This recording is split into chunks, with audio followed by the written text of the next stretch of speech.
Hey everyone, so I'm back and we're gonna get back to work on our creative workshop day. So workshop day number 5, we're gonna finish up the southern city, Clocktown South, and we're gonna actually get all the others to be a functional thing. Now, as you can see, I've done a bit of work. I went through, did all the cleanup, and I currently have the eastern town loaded up, and I'm actually going through and seeing that I have to, I have to do stuff like, add these polygons right here because they aren't in East Town.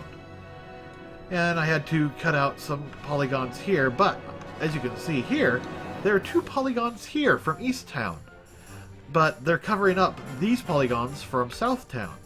So I'm going to have to go back in South Town, or East Town, and destroy those so that it all merges up and doesn't have any overlapping.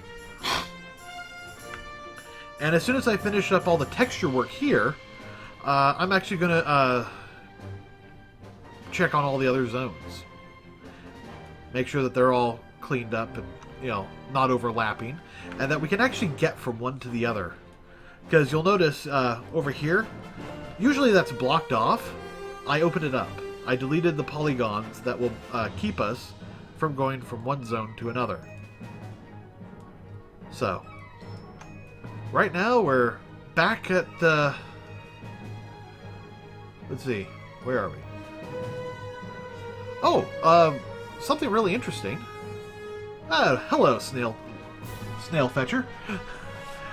Yep, I'm back. We're doing some creative stuff. It's supposed to be Minecraft Mondays, but apparently the server's fracked, so...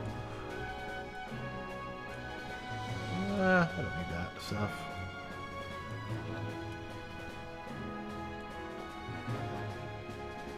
So instead we're going to continue our creative workshops. As you can see, this town has a lot of interesting things. I honestly don't recall what any of these are from. I don't recall seeing them anywhere in this level. I'm not saying they're not here, I'm just saying I don't recall them.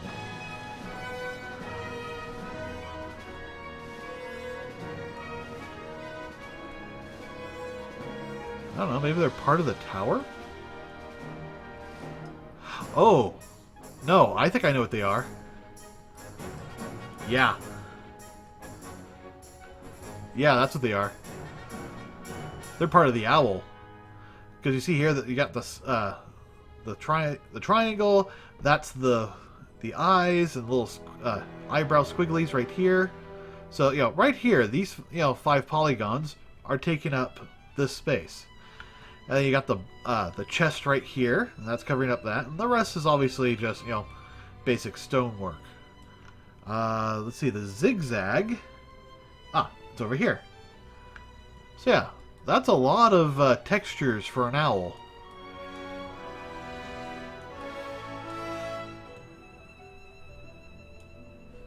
So let's see, where were we? Boom, boom, boom, boom. So I'm still in the process of. Oh yeah, thank you. It is pretty cool. Yeah. Yeah. Actually, give me a moment. Oh yeah. Who doesn't love Majora's Mask? Actually, quite a lot of people don't. They prefer the original. I actually preferred the original for a long time, and then I kept playing Majora's because I had Majora's. I liked Majora's, and I just thought the original was better. I thought Ocarina of Time was better. But the more I looked at it, the more I realized, Majora actually got kind of a raw deal on that end. Everyone was, thought it wasn't as good of a expansion, or not expansion, but sequel. And yeah, to a degree, they're right.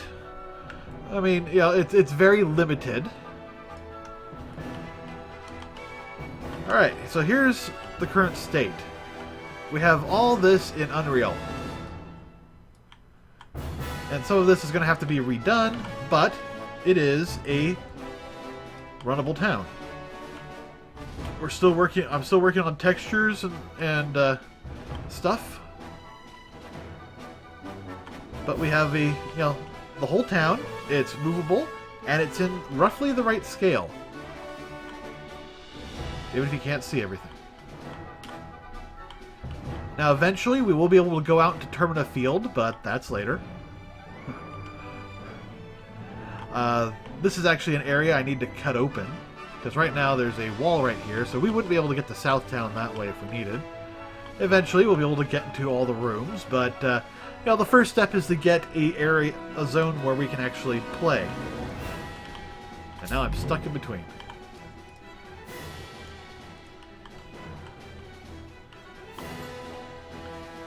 So my goal is to actually get it so you can run from one part of the town all the way to the other. I mean, going outside and going into the ferry zone will be the only places where there's like a scene change. At least as far as the town goes.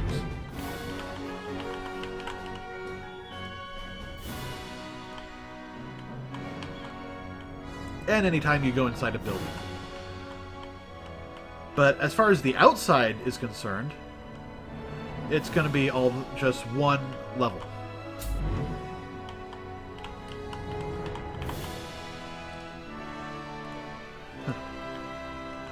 I have been working on this incarnation of it for about 3-4 days. You can actually see all the previous streams of this on YouTube. I just created a playlist. The first one was more of a, hey, look, this is what we're gonna do, and then I really figured out the transfer method and all that on the last one. This is actually something I did today. Is I got it that I could go underwater, and it actually looks kind of underwater-ish. I turned off the defocus on it, mainly because I didn't want to deal with that. But I followed a couple of tutorials, and that got me to do this kind of interesting water effect. But, that's something that we'll continue to work on later when we actually get into the texturing for this. I thought I did something else. Oh yeah, I got the leaves. They're transparent. Yay. But no, we are just one South Town away from being South Clock Town away from having all of this connected. So that's what I'm working on here. It's gonna be kind of monotonous because the process is simple. I go through here and say, rope color. Is there any other ropes? No, there's not. So, ooh, there's water. We'll need water later because that's actually a texture we've already created. What is this? That is the mailbox slot. Did I not clean that up? Oh, must have missed it. Alright, so select the objects. Where is it? Right there. Alright. Select objects. And if we come back here, go to 4, and zoom, you can see that that little slot over there and this little slot for the 2 mailboxes has been chosen. They are the chosen ones! Now I can just choose the mailbox slot here, assign that material, and boom. That gets all cleaned up. But yeah, for yesterday and today, well, yesterday's video especially, that's mostly what this is. I didn't get as much done yesterday as I wanted, but we're actually doing pretty well, I think. Oh, is there a difference here? No. Good. Because that's one of the things you got to look out too, is, every so often I will find a texture that's actually a higher quality than the one I had previously. Alright, so that was a wood cap or something like that. Wood plank, wood center, wood cap. Assign material to selected.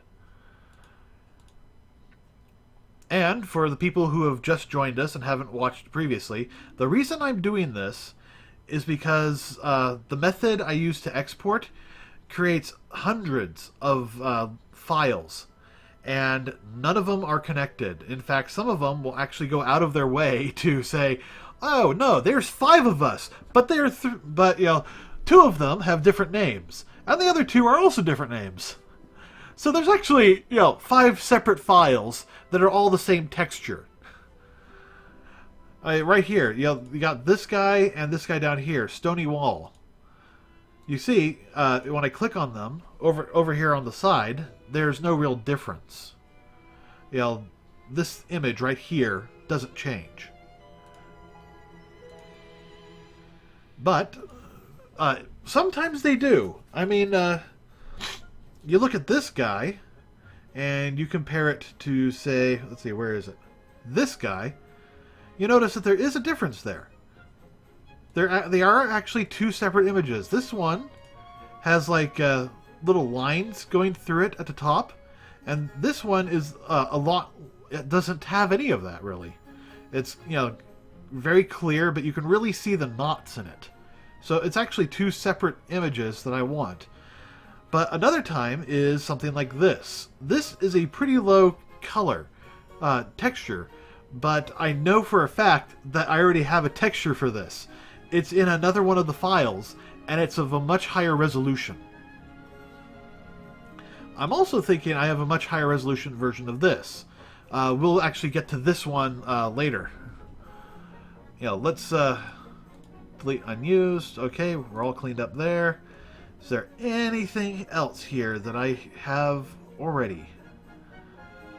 That is just a cool looking texture. I'm guessing that's for the light source. At least I hope it's from the light source. I have no idea what this is to. And that's the other thing that happens, is you just go through it and you're like, oh my gosh, this is how they do it? Wait a second. I'm seeing these images that are fading out in one direction, and I'm wondering... Oh god, they did. Okay, so usually you get these red zones. Actually, I can show it better over here. Usually you have these red zones. They're just, little, well, they're polygons, really. It's just they're in there, and they are red, and they basically are used for doing the fade to black. They go into the red channel and use that as a mask. Sometimes I've seen some that actually use other channels, but the red channel is considered a mask, and they use that to do a fade to black. Well, that's not true with the southern place, apparently. I mean, I'm looking at here, and I only see this one at the bottom. And I'm like, okay, so where's the rest of the red? Well, they have these textures right here, and they're unique because they actually... Oh, where is it? There's a hypershade. They're actually unique textures because they went through, they took this texture and did a fade to black on it. Same thing here with this and, probably this. If I look over here, okay, there is a significant difference, but still, the fade to black? What the hell, dudes? Maybe they had to save some more memory. They couldn't do the full thing, although that doesn't make sense. They already have all that in the game. Why compile it like that? It just doesn't make sense to me. But let's see what this stone one has to say. Let's frame object with material. Okay. So it's using that. Is there a similar stone? Well, theoretically, we probably could use this stone texture. But let's see. I don't see anything similar from East Town. I mean, that's close, but definitely not. Yeah, this is probably the stone brick wall is probably the closest we have. Anyways, I need to clean this one up. Alright, stone brick wall is way up here. Stone brick wall. Assign materials to selected. Also, it's nice to have this music on for multiple reasons. It's really, it's really, pumping me up for Zelda. But also, Nintendo doesn't see it as a copyright violation. In an ideal world, probably red zones would be better than textures that fade to black.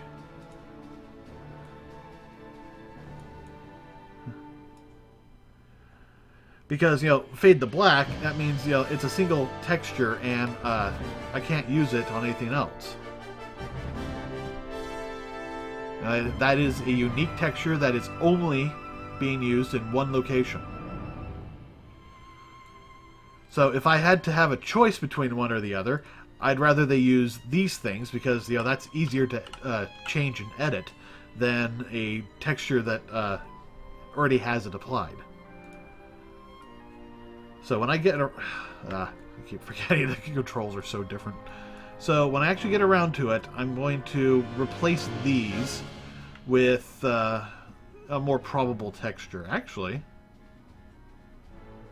I think I know that texture. Yeah, I know that texture very well. Alright.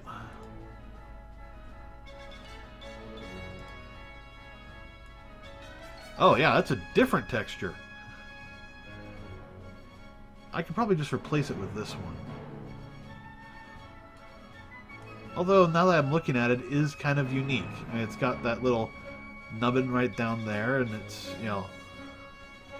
much larger, but... Actually, yeah, I could use that. So yeah, let's do that. We'll select it.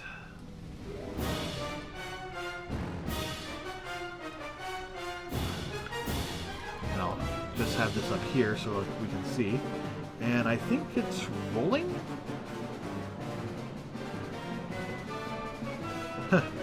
Yeah, I had a feeling. It's just huge.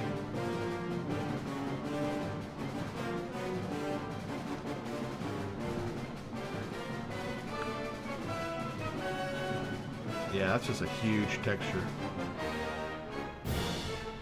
I could probably shrink it down in the normal, or the what's-its. The UVs. I can say words. Alright.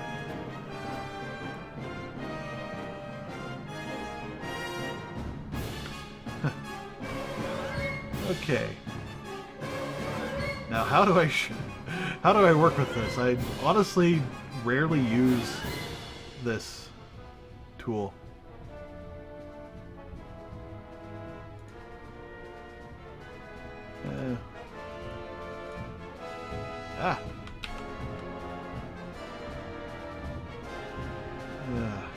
I'm so used to different things.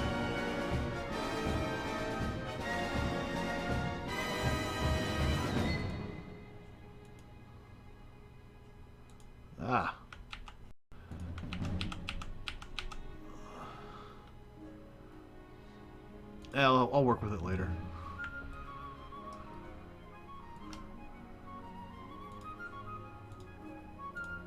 Okay. So that's one more texture down. Alrighty. Trying to find any more duplicates. I'm going to hold off on that one. Although, this would work. They do look similar scales, but we can probably still get to that later. I am looking, and I do not see any other textures that I already have.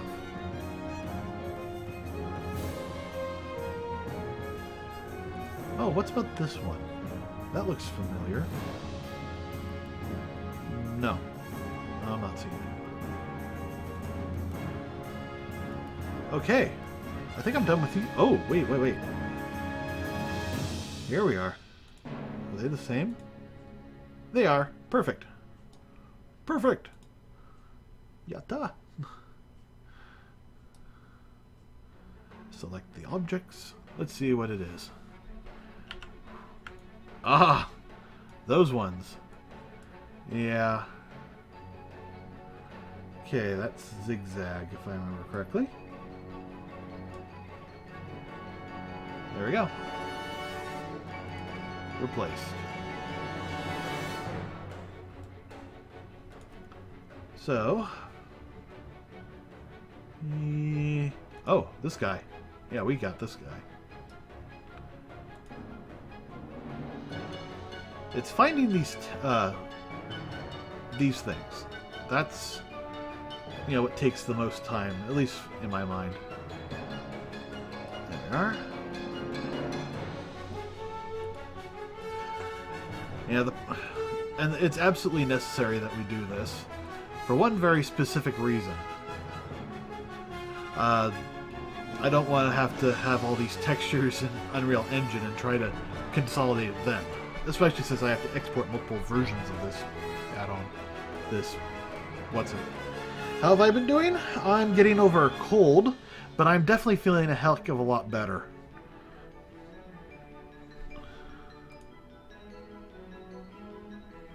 Okay, I think that's it. I think we're done with Easttown. So we will remove Easttown. Save. And now we will import.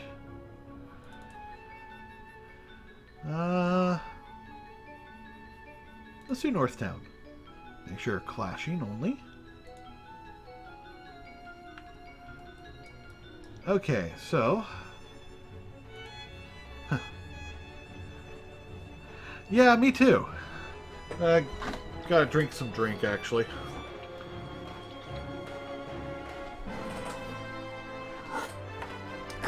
Much better.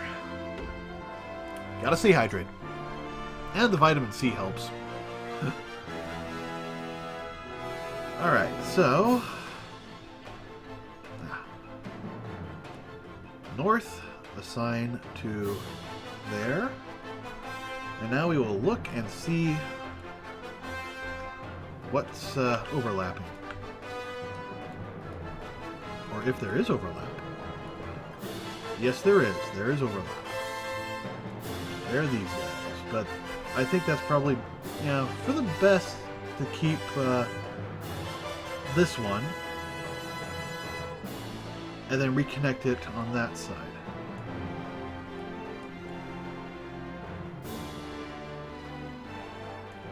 So yeah, other than that, I don't see any overlapping polys that I have to worry about. Well, and those. Hey, we can solve that problem.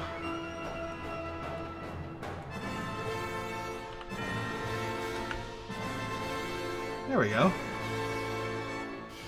So as soon as I take out the opposing side, that'll just be straight up connected.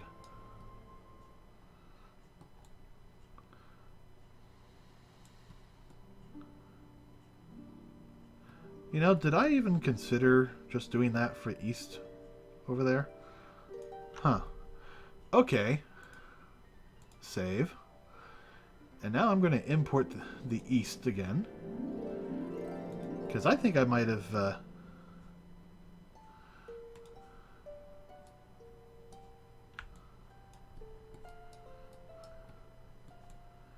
Oh no, those are touching from the back. Almost.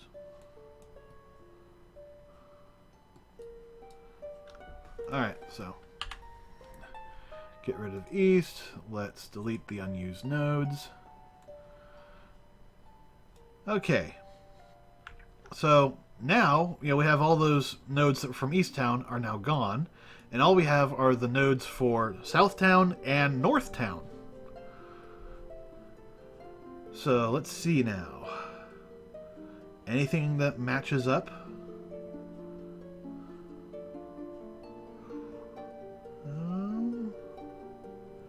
Okay, these set 07s, those are all duplicates that were found on both. So I can actually delete all of them. Or ignore them. Oh, I know what those are now. Those are for the golden, the golden one.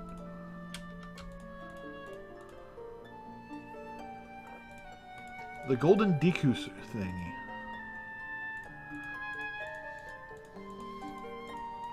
And I have absolutely no remorse with deleting those directly because,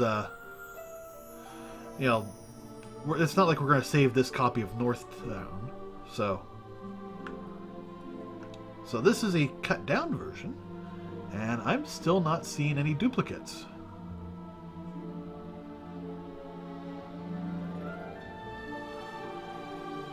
Which is a good thing, actually. Round hole. Okay. So all we needed Northtown for was making sure that there are no overlapping polys.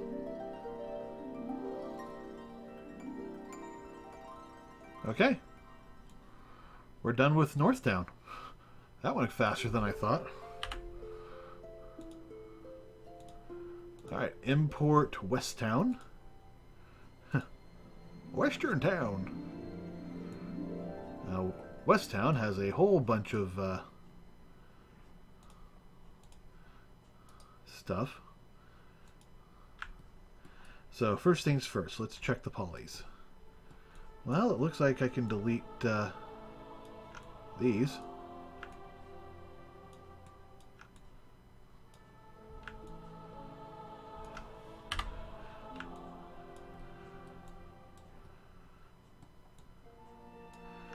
So does West Town have those, or is it just East Town?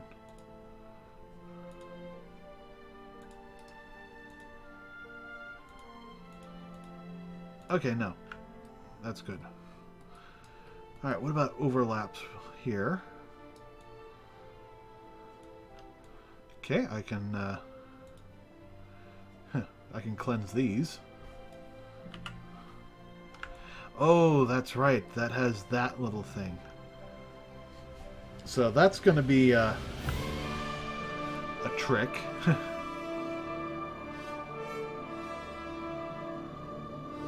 Okay, I'm just going to leave it for right now, and I'll fix that in the high quality version of our level.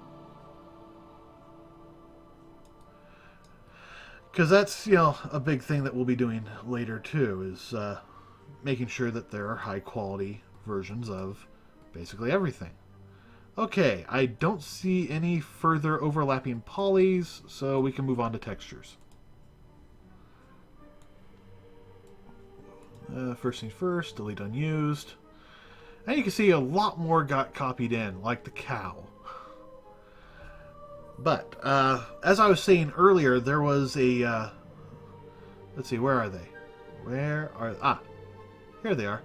There's this, low fidelity image. It looks very similar to this, though.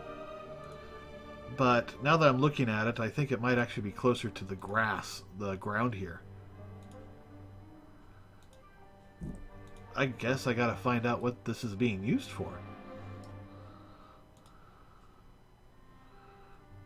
Because that will help me figure out, what, if anything, I need to... Oh. Okay, it's dirt. So we can just straight up switch it over to the dirt.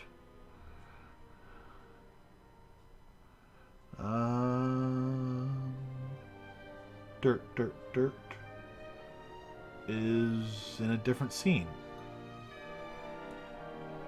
North, come back! I need you!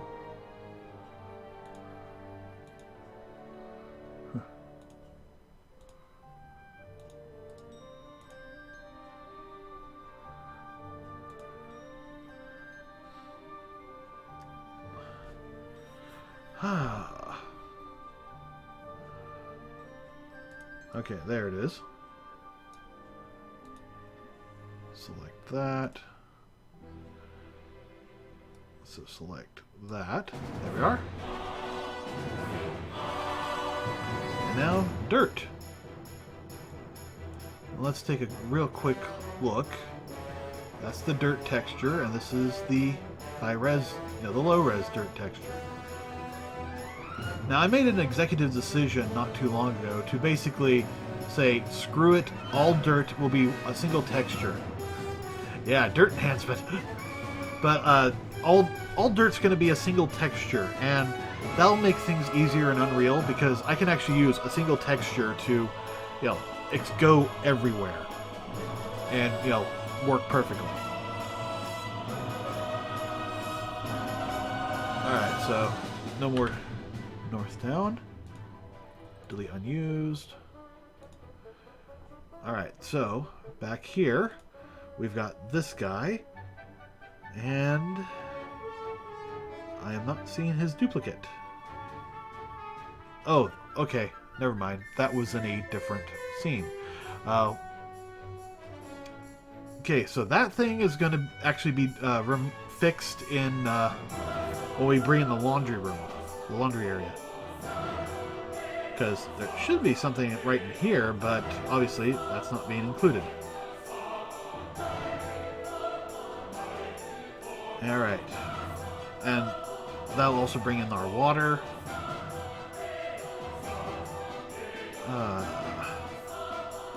Okay.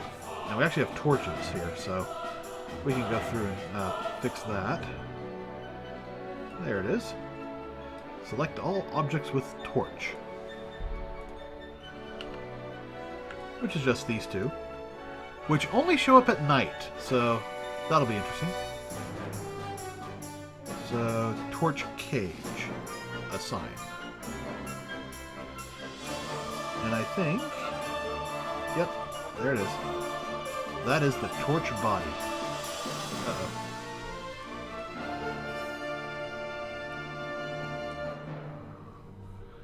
And that should clean up a few more.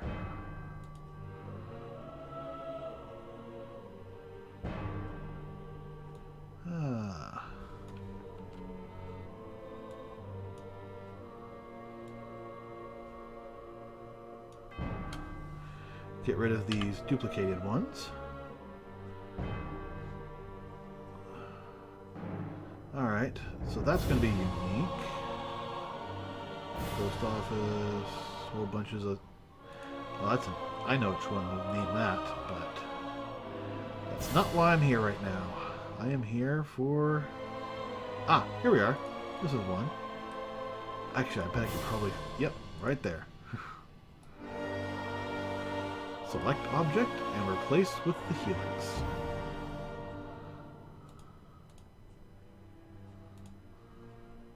There we go. Now this one's going to be interesting because that's kind of like the helix, but it's not. So have I found any more stone? Nope. Yellow bricks. And that's different yellow bricks. So I'll have to rename that or, name these something different. Okay, I think we're done with the west.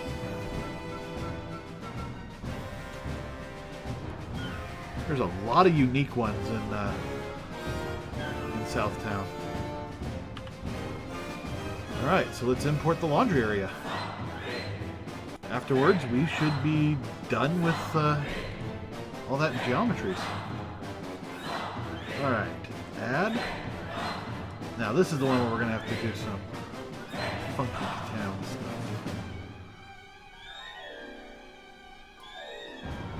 Okay.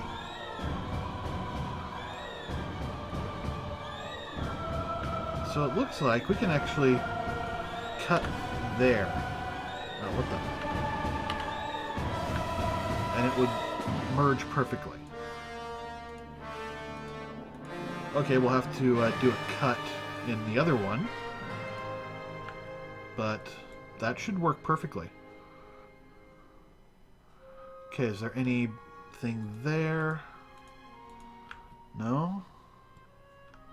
That's all fine.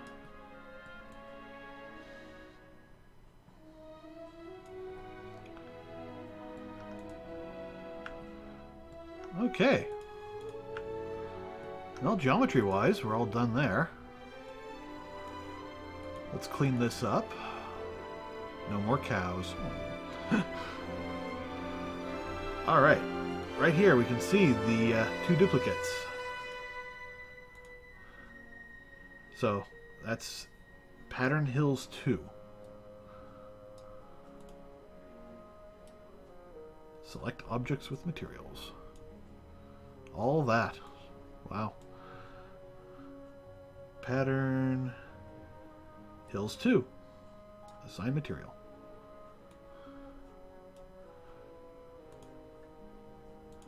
And delete unused. So this is basically what the whole process of the cleanup is. It's slow and tedious. But once you're done, holy crap, does it look good. Let's get rid of these set 7s.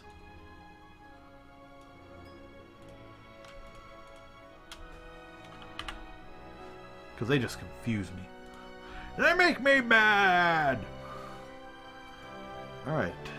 Any others? Let's see, we got some grass, got some stairs. That doesn't correlate to anything so far. Okay, what is this? What is this used for?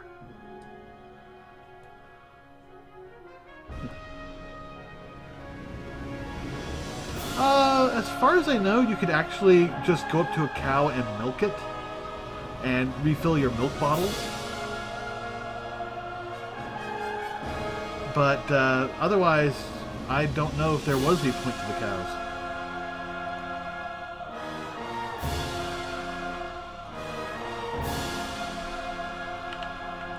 Oh, okay. So those are unique.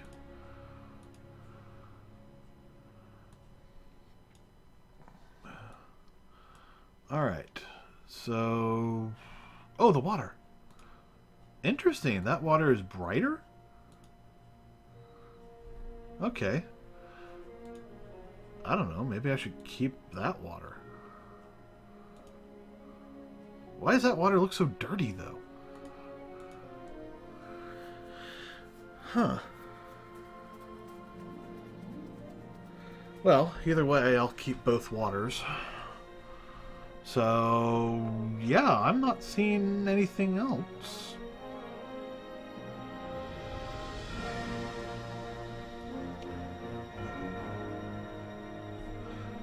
Oh, wait, that looks familiar. What's that being used for?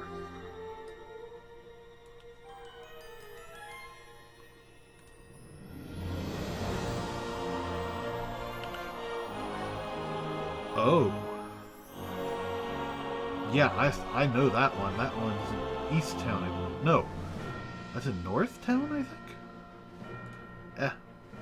We'll load North first.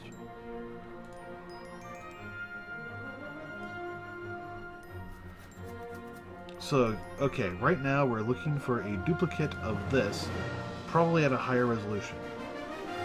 Or not.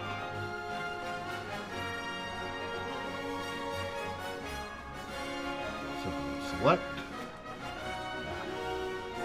Select. Select. And let's see. It looks like that.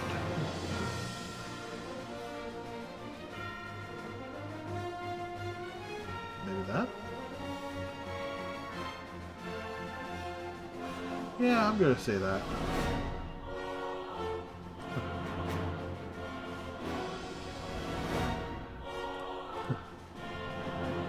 Oh, well, good for you. Ah, roof edge color, that's what it was. select that, and roof edge color is right there. So that should clean that up.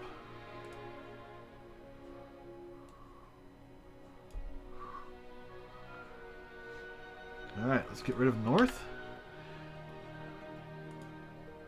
Remove all the delete all the unused nodes. And take one last look to see if there's anything else from the map FBXs. And I'm not seeing anything.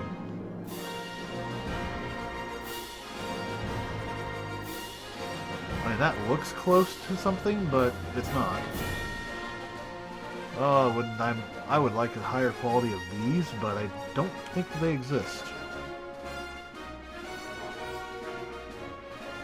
Oh, interesting. There's two of these. Okay, I think we're done. Well, not done, but... From now on, it's all unique textures. So, the work is similar, but it actually includes like one or two more steps. And I explained this in other videos, but let's see. Gotta go into here. And now from here, in this window, I can actually go through and search for the files. So let's start with this guy. 5D1, huh? And that's the alpha, and that's the color. And now let me load up.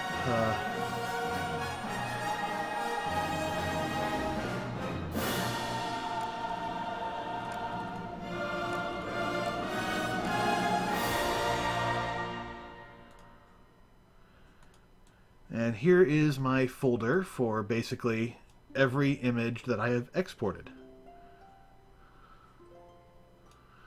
All of this is what you saw in Unreal. So now I can just add this. And I gotta come up with a name for it. So, Bricks Yellow. Or... yeah, I need to rename this other one. Bricks Bank Yellow.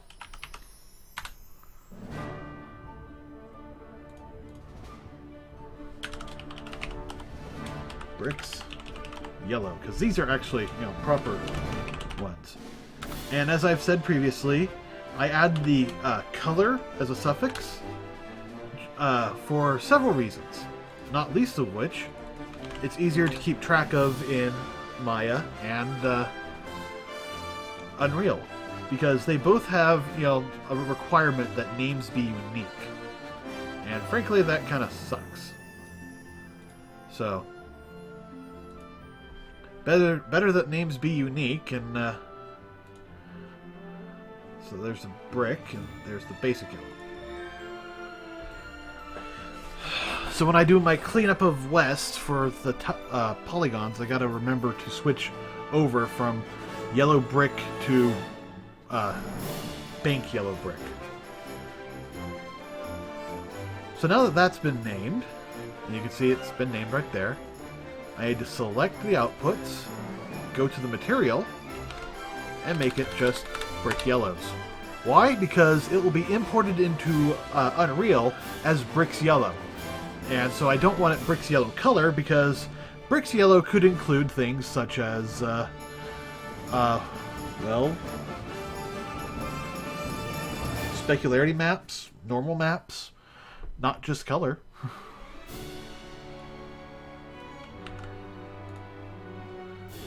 Music. The Devil's Playground. Or something like that.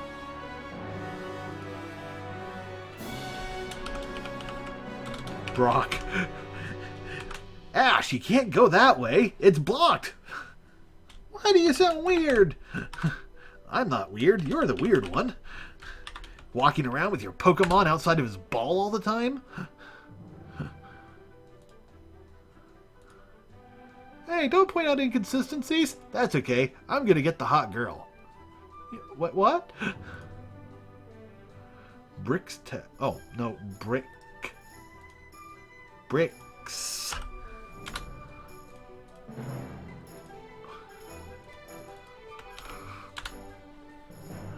Oh, you liked my semi-Pokemon thing, huh?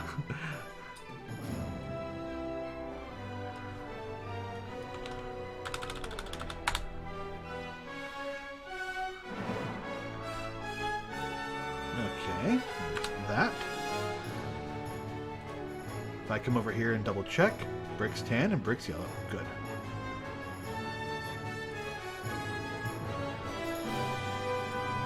So bricks light red or just red. And the other one will be dark red. Or I could do light red and then the other one's just red. Eh.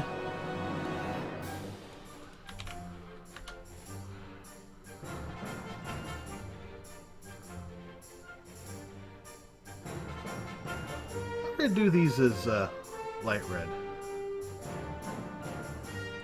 No, just red. Bricks. Red. Color.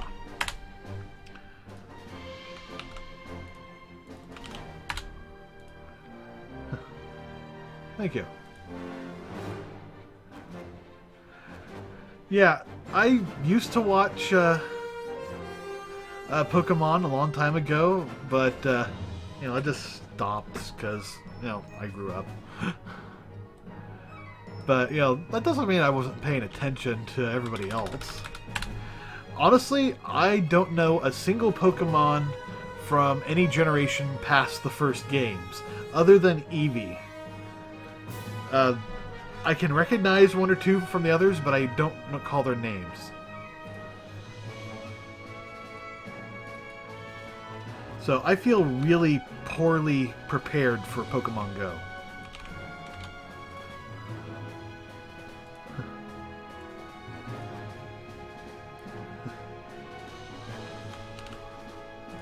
Which actually I'm kind of interested in. Alright, dark red.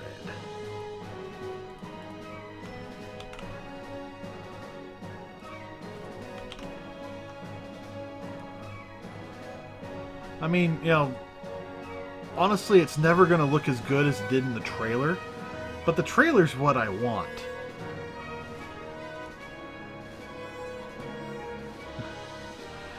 Yeah, the trailer's what everybody wants, so...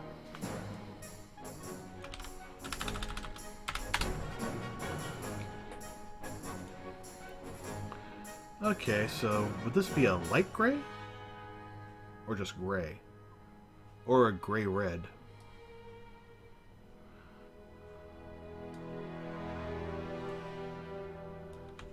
Or a dark tan?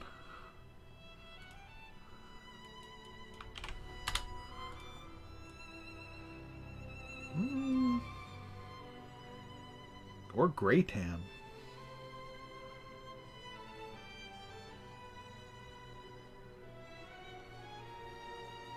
Oh, Pokemon Go is apparently the newest installation to the game, where you actually, you play it in real life. Basically, you know, you have your phone, it will have the app on it, and you'll get an alert. Hey, there's a Pokemon nearby, so you can go over there and you can, you know, fight your Pokemons, but you're doing it in a real location. So you're actually going out into the world to find Pokemon.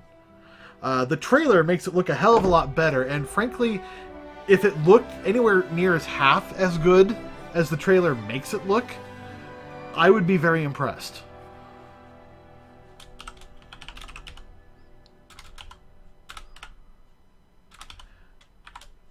Yeah.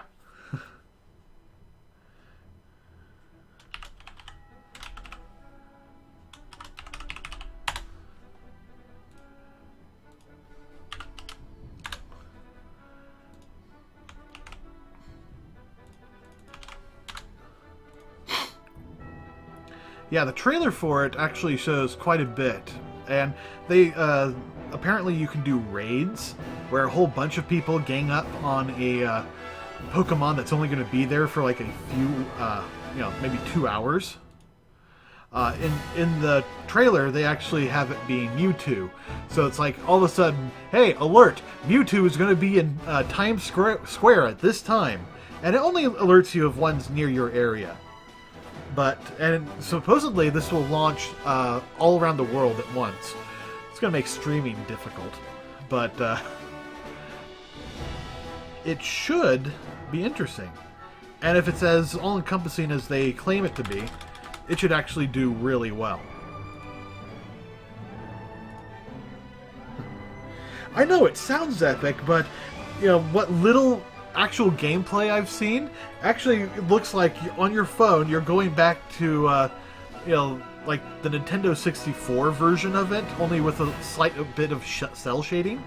And the trailer makes it look like you put your phone up and you've got your camera on and you see a near photoreal Pokemon there. That ain't happening. I'm sorry. Not unless, phones are jacked way the hell and it can dynamically detect distance. I don't know about your phone, but mine doesn't. Because mine only has one camera lens. If it had two, maybe. Maybe it could detect depth and say, okay, I'm going to put a Pikachu behind that trash can. But, that's not going to happen. We are maybe 3 or 4 phone generations away from Pokemon Go being fantastically awesome. And maybe even near as good as the trailer. But still, being able to raid, Mewtwo, so you have, maybe 100 or even possibly thousands of people fighting Mewtwo all at once. Yeah, phones from 2002 do not apply. I think you probably need some form of smartphone. I mean, mine's pretty old, but it's still, usable.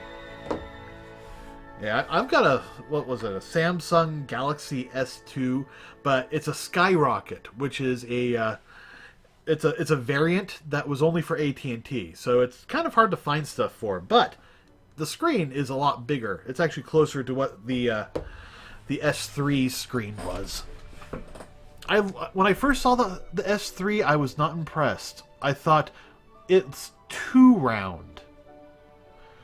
It had really nice round edges. I love the squareness and the nice bezels here. I mean, I've got a protective thing on it, but if I take that off, that's still a really nice bezel. I can.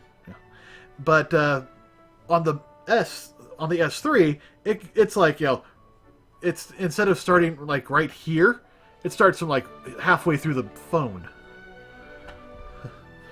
For the Androids, the Galaxies are probably the best. Theoretically, the Nexuses are the best, but that's only because they're directly from the people who make Android. It's from Google directly. So Nexuses are, they are technically speaking the best from a technical standpoint. From a practicality standpoint, you pretty much want to go with a Galaxy. You want to go with Samsung. It doesn't matter what...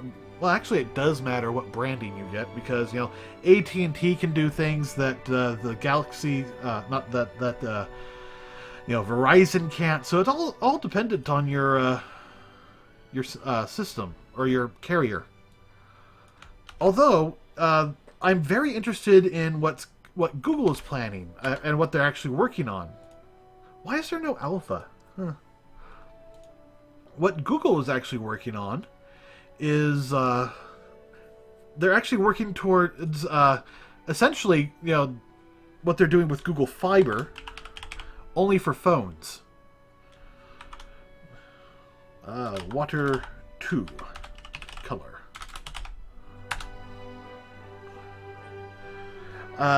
Yeah, let me take a quick look. Bring this up. Alright, Google Phone.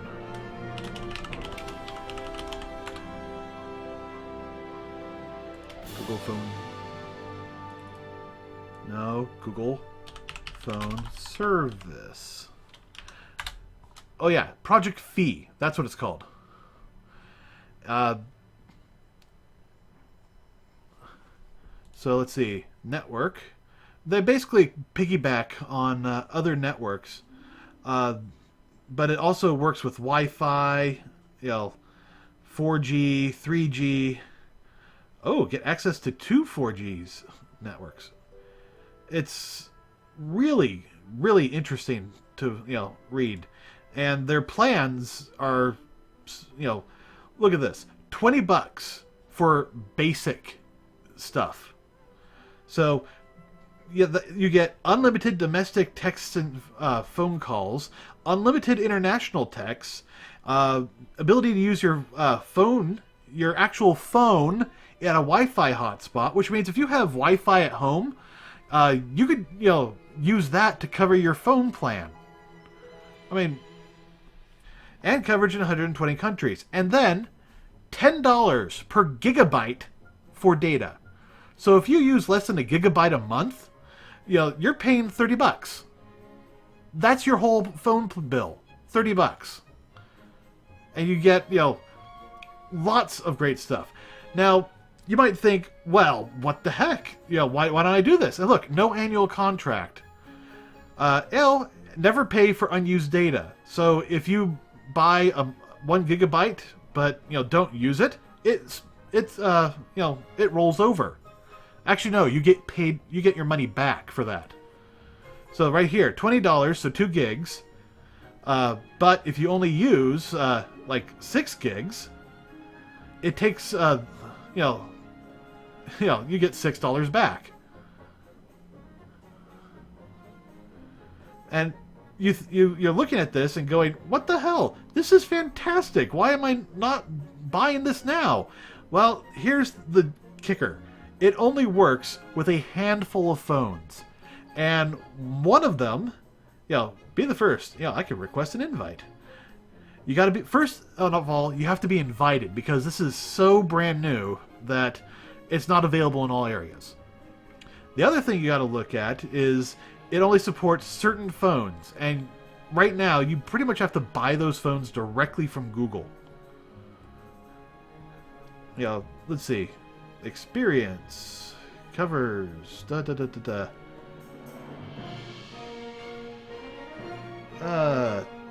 into the network of networks?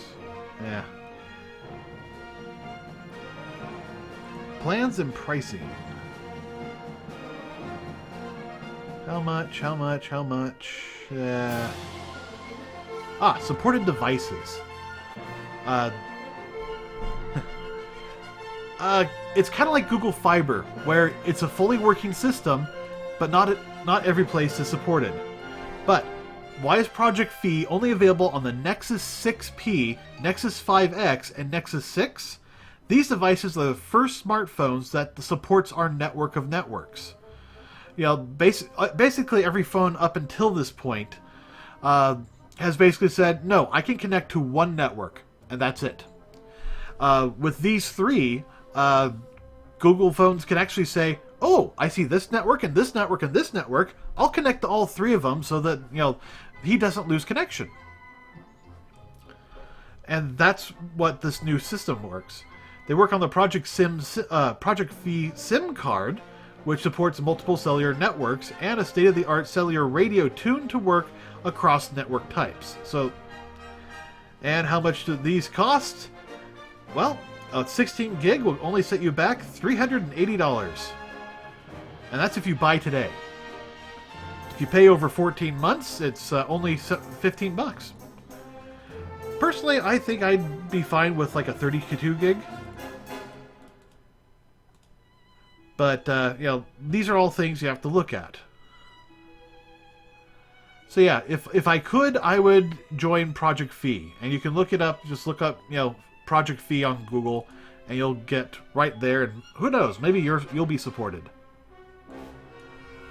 But as things stand right now, I am not supported, so I can't, yeah, our poor wallets. Actually, let's do water bright. That sounds like a better name. I don't like doing stuff with like 2s and 3s because it's not very descriptive. And you can't go, well, which one do I want? Yeah, no, I want this one. Bright water. But, you know, when we actually get around to getting all sorts of that kind of stuff going, it'll actually be much better for us because we can... okay, my mind is going. I can feel it. When that actually gets around, it's actually forcing cellular developers to go, oh, okay, what can we do? I mean, if you look at what Google Fiber is doing, it's forcing, you know, all the big cable people to step up their game, both in speed and lowering their prices. You know, right now I'm paying like, what is it, $67 a month for cable internet, and that's how I'm able to. I did that so I could stream. But you know, that's the only reason I have cable internet is so I can stream.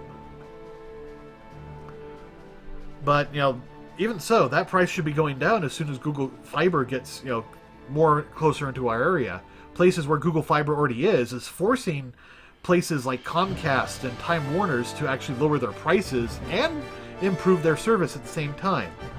Because otherwise, Google says, come to us. Yeah, heck, we have a free plan.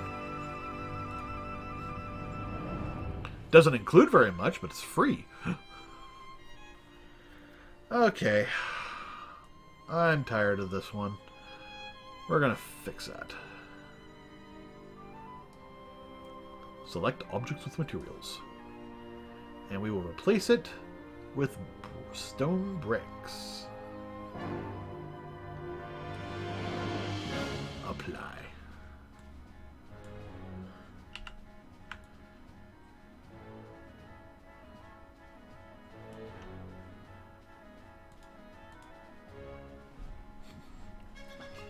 Oh, if Google Fiber is coming to your area, definitely get on it, because I can't. It's never gonna come to my area until it's like saturated literally everywhere else. Because I'm in this little tiny podunk town, you know, on the west coast. So you know, our cable out here does cable internet, that is, does not have a competitor. There's no place out here that can do more than 3 megabits per second. That's right, megabits. 3 of them. That means about 300 kilobytes download rate. I mean, I got a plan with cable with a 10 megabit upload rate. So, you know, I can upload, you know, a lot of data really quickly. And I can download it even faster. But yeah, a 3 megabit download rate versus what I have now, which is like 150. Now that's cable. Yeah, I used to have that other service, and honestly, if they could compare in speed and price to cable, I would drop cable like a sack of nails or a sack of hammers. I would drop it like Mjolnir. Just boom. Okay. Deku flower, yellow.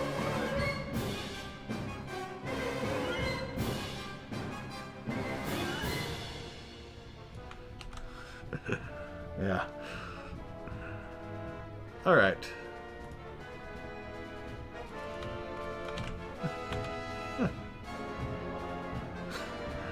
Well, technically speaking, even when Thor drops Mjolnir, it doesn't, you know, do any real damage. People just can't pick it up.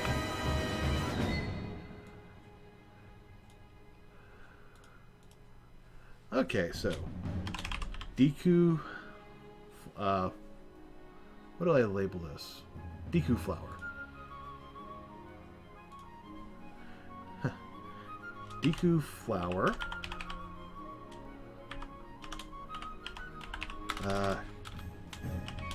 Petal gold color.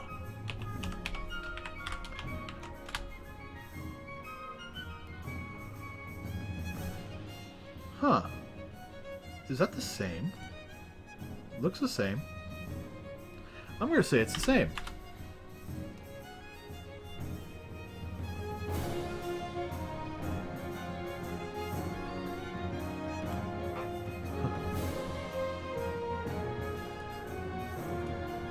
Just great music.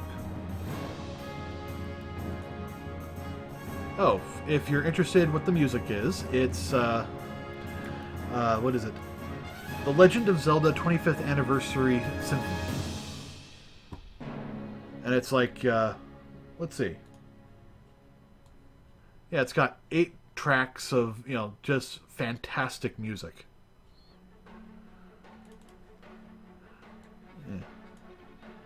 Yeah, the 25th Anniversary Symphony. And these are, you know, I grabbed high quality flax of them, so. Alright, Deku Flower. Petal Gold. Yep.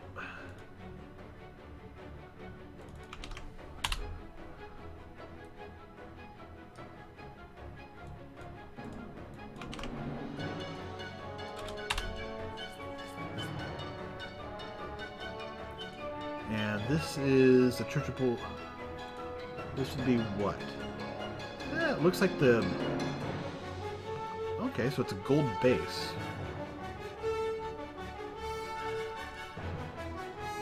Actually, I want to take a quick look. Huh. Interesting. Is that actually what it is in the game?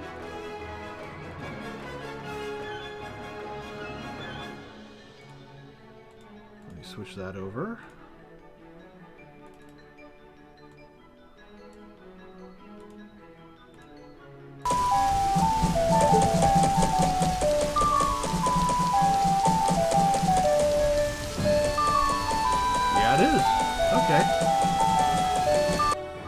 If you're wondering what I'm doing, I'm looking at the 2 leaves here, because as you can see, they're both the same design.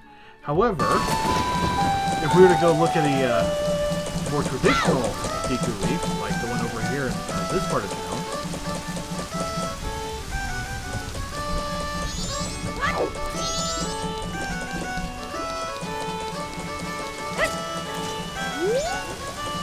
as you can see, there's actually 2 different types of leaves. There's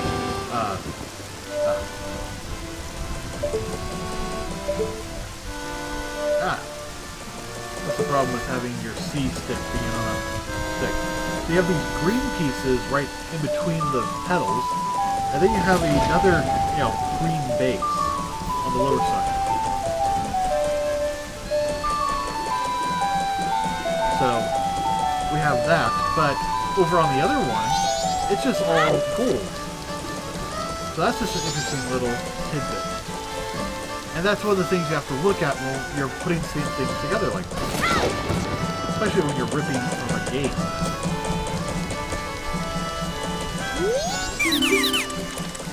Yeah.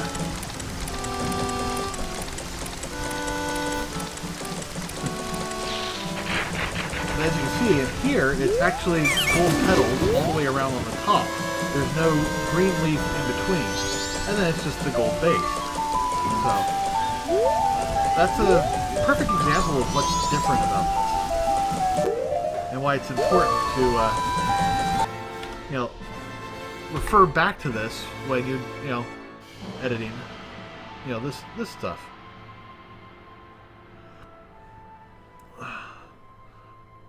So, now that we know that, yeah, let me get that out of the way so I can actually see chat.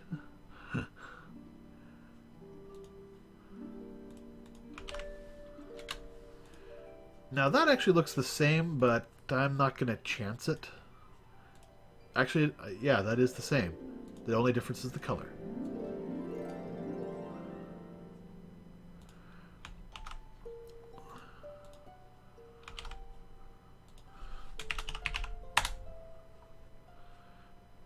And that's another way in which you can, you know, save up some memory. But that might change when we do the expanded version of this, where we actually, go in here in Unreal and in Maya and go, okay, for a simple flower like this, that's not bad. But let's add some polygons. Let's make it like really good. So when we get to that phase of reconstructing this stuff, that's when we're gonna have a lot of fun and need the flexibility. And that's some of the things I'm thinking about ahead of time as we work on all this. Oh, I forgot to. I should name it as something else. And the reason for that is very simple. I don't want it to overwrite the other image. Alright, Deku Flower Base Gold.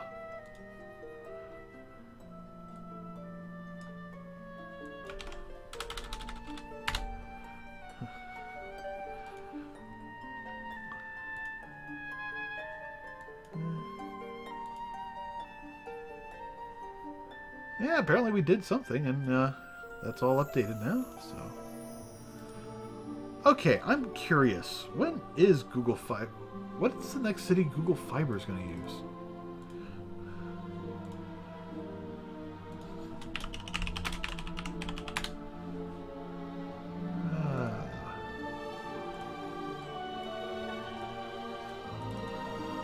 Different kind of internet TV. Oh, wow. Atlanta, Austin, Charlotte, Kansas, Nashville, Provo, Raleigh, Durham, Salt Lake, Antonio, and expansion plans. Huh. Ah, Portland. That would be nice. Interesting that they don't have Seattle on here. So they got 2 in Utah, Kansas, 2 in Texas, Nashville, Atlanta, Charlotte, and Raleigh, Durham. So these are the upcoming cities in purple. Current cities are in blue. And potential cities are in gray. Huh. Nothing up here, because, who lives there? Nothing over here, because I guess they're stuck up. This area is all flooded. I want to state, I'm making gross generalizations that are just funny. I don't mean to insult anyone. Oh, they don't have anything there because there's too much meth. Sorry. Yeah, Seattle needs something. So, interesting that, Portland's a potential city, but Seattle's not. I can understand completely why New York City isn't. Mostly because, way too much work would have to go into that. But you kind of feel that way about, places like Portland. Because I've actually been to Portland. I used to live there as a kid. I lived near it up until about a year ago. And now I live where I live now.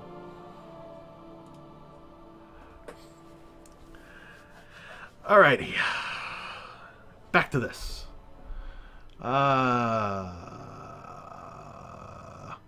Wood. Yeah, as you've probably noticed, I'm not going in any particular order with all these textures. I just don't see a reason. Yeah, why should I go in order? Now this is an instance where I actually am going to have wood planks too. Mainly because, I can't really think of a better description. I mean, it's, a second variation of wood planks.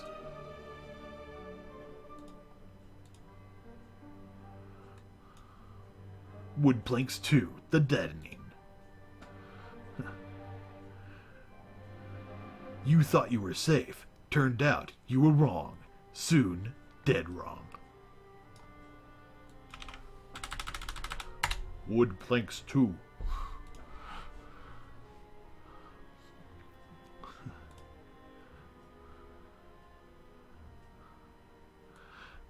They brought him back from the dead, only to find out he was never alive. I have no idea what I'm doing. I'm just saying random crap.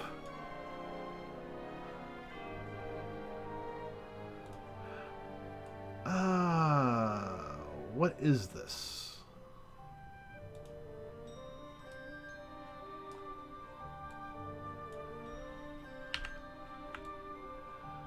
Okay. Yeah. Okay, so that belongs to that.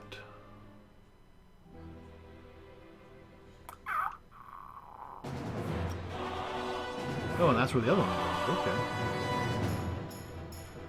So, yeah, I was actually in a play of the Twilight Zone. It was kind of interesting.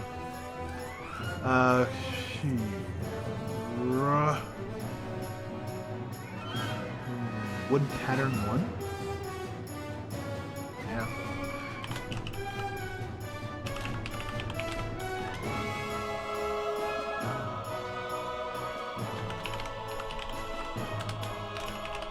Alright, wood pattern, single color.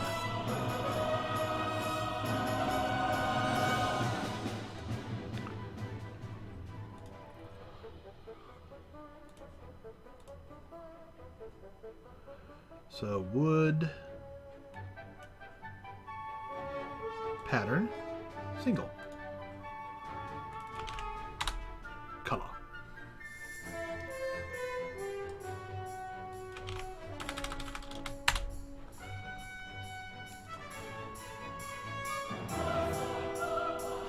And then we'll do this one. What the difference is, I'm not entirely sure. Other than it will just, you know, be the same pattern. Actually, no, it is literally the same pattern, it's just doubled up.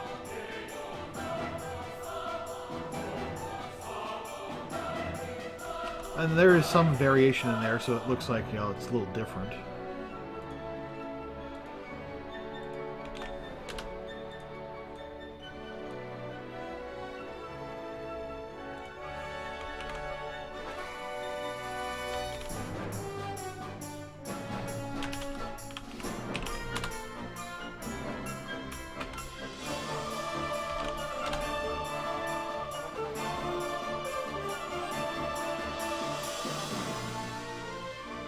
So apparently they have actually announced the new what's it? Final Fantasy VII remake. I mean, you know, this has been in the rumor mill forever, but apparently they finally announced that yes, it's, you know, being made, and not only is it made, here's a trailer for it.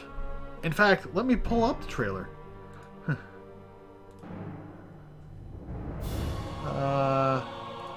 Go to YouTube real quick. Ooh, neat. I'll check my history. It's in here somewhere. Ah, here it is. So, we'll play this real quickly, and I'll pause the music. And apparently it's being made with Unreal Engine. I still don't see why we brought a Shinra soldier along. No way he'd throw all that away for us. What's his name, anyway? Cloud Strife. And he says it's former soldier. Look, heavy security like this, you want a professional.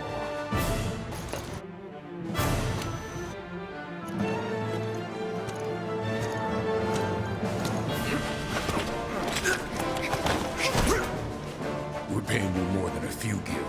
You best be worth it. Look, I don't care about your politics.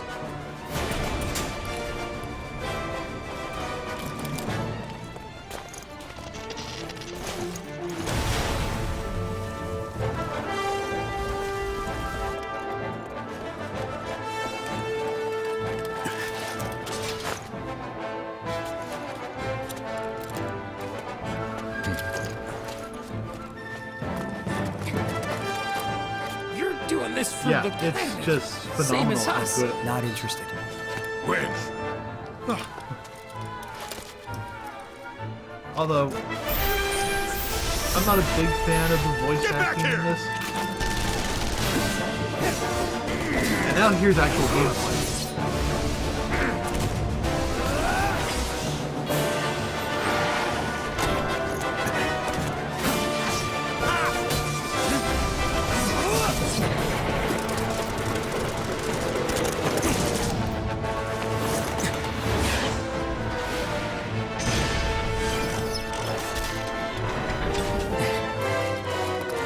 Okay, Magoo.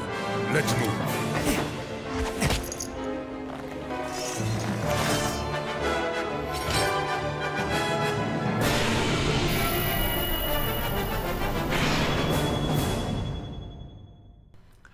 Now, the only playing it first on PlayStation, that is the only thing I think is probably the worst decision they've made. It's pretty good, but it means that all of the work that they do up until that point is all aimed for a PlayStation release, which means it will be limited to looking as good as you can get it on a PlayStation. But hopefully, the time in which they will, have in between the PlayStation release and when they release it on other consoles and PC, they will use to actually make it look better. Now, granted, with the Xbox, they're not going to be able to do too much with that. Same with the Wii. But for PC, it should look better. All of those graphics that you saw should be in-game or better. But, that's my personal view.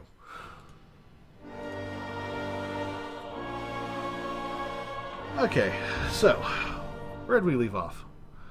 But yeah, I'm a big Final Fantasy VII fan.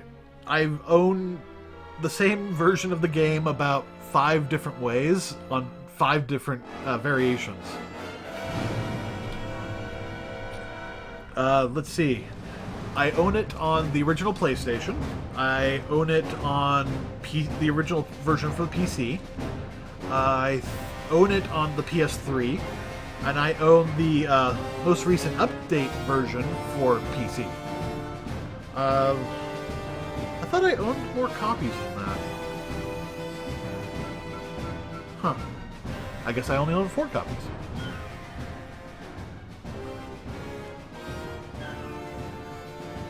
Alright, back to this. What was I doing? Ah, I know what that is. I actually haven't had much experience with the Smash Brothers Final Fantasy characters. Honestly, the last time I played Smash Brothers was on... what was it? GameCube.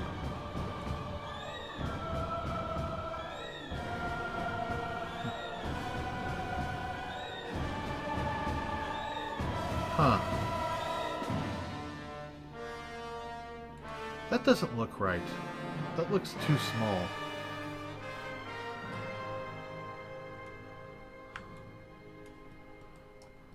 I mean, what it is, it's, select polys.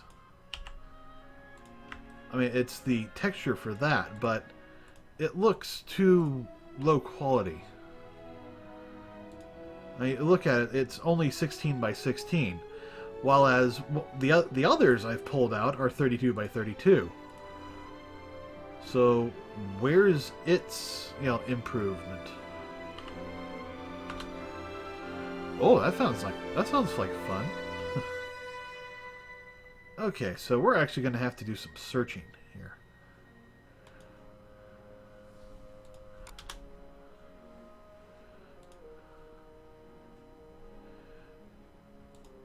Oh, let's, are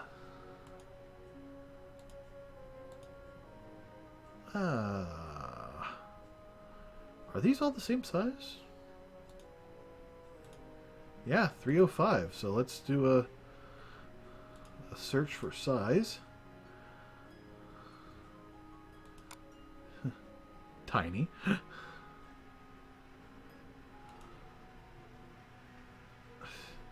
So apparently I can't...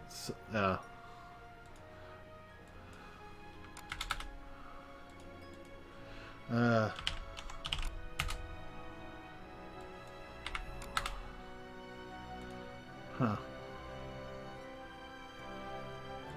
Well, let's go to detail panels. Dimensions.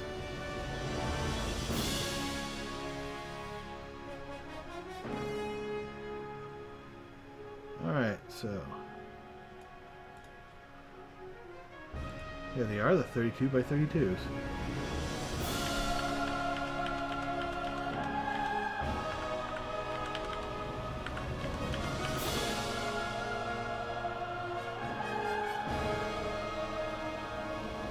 Actually, I can probably go back to the large icons.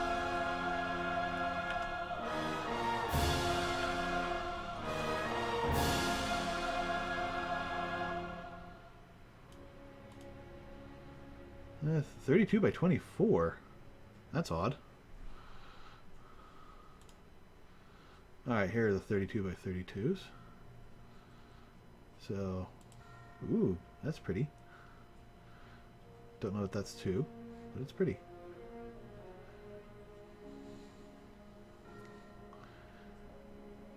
Now, I've said this in previous videos, but you'll probably notice a lot of duplicates. That's because of the way this texture system likes to pull them out. They give them all a unique number, and I'm not entirely sure how that number is identified, but it amounts to, you know, never twice the same image. So even if I captured, you know, the same image 15 times in a row, it would never, you know, show up.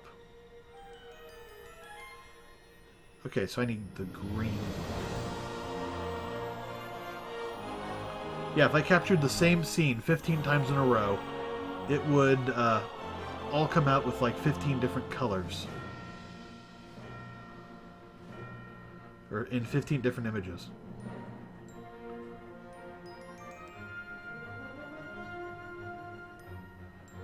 Oh, that's neat. That's probably from the DQs.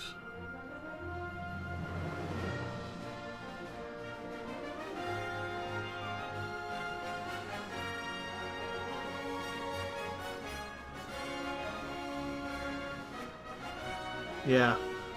But it means, you know, oh, there's one, there's another, there's another.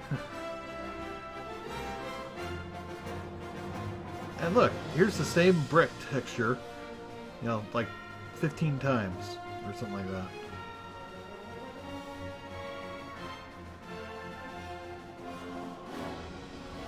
And I have no real way of going through and, you know, identifying, you know, textures that are similar. And even if I did, I wouldn't run that through this for the very simple reason that, you know, just because, you know, these three textures all look the same, and actually it's just these three, doesn't mean I can just say, okay, well, since they're all the same, I'll delete them.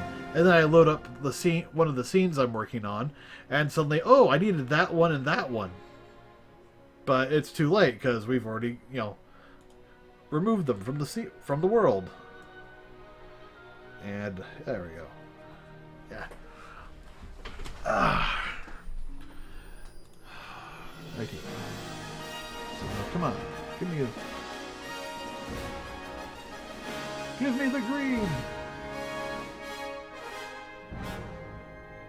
I suppose in a, well,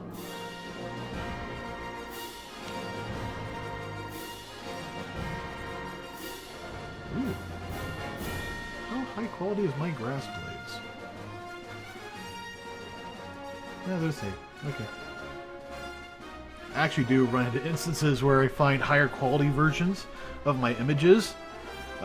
So I just, you know, copy and paste. Rename. Okay. Well, I'm not seeing one. So let's actually see if we can capture one. Alright. Sort by date.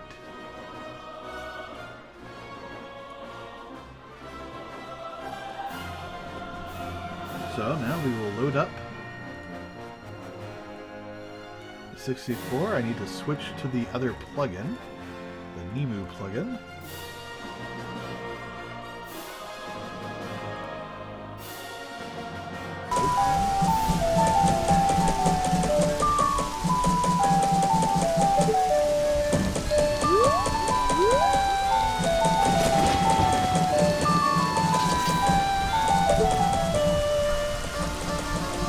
looks pretty low quality.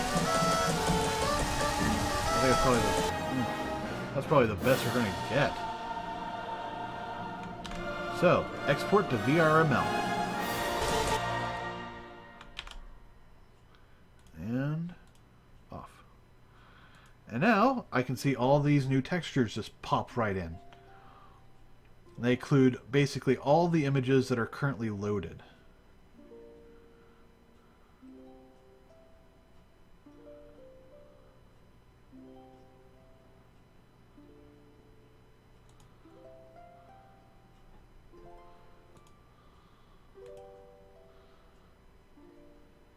Okay, so they're sorting in the opposite direction.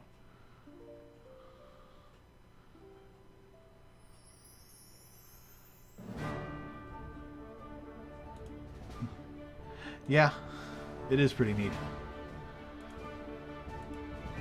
Alright, so these sort by date ascending.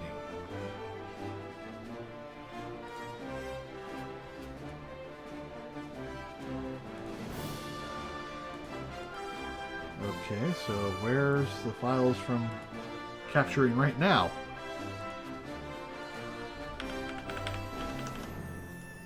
Alright, let's see the details list.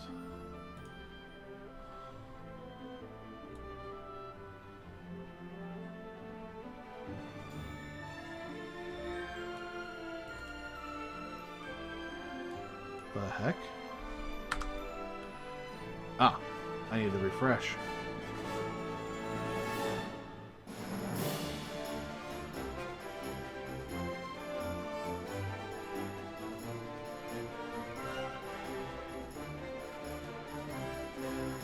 Or is it there's just too many files in here? Okay, there's 4,000 files in here.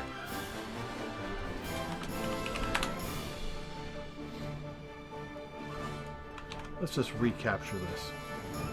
So, fresh.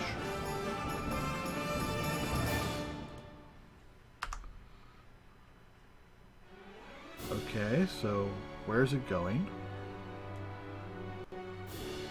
Usually it's just in the C drive, but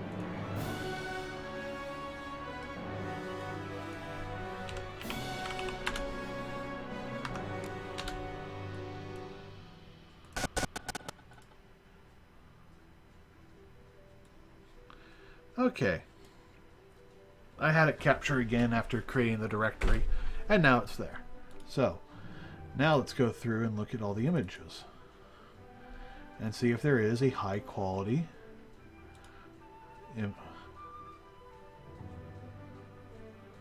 it's got the water, it's got a lot of the stuff, but I'm not seeing a high quality version of that sign.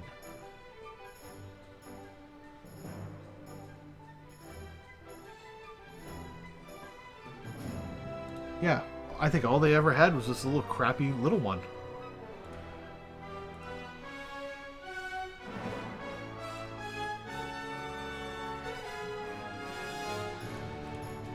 So that's kind of sad.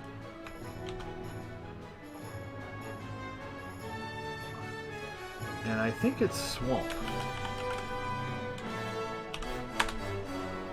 Which is weird, because I have always remembered the swamp being, you know, to the south. So, alright. We'll paste all that into here. Oh.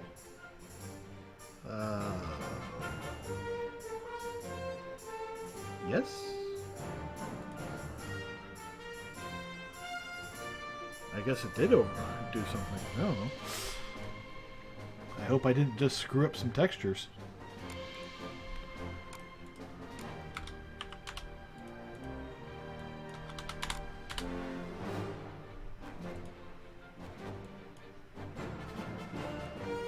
Well, I don't see any flip-flopping, so...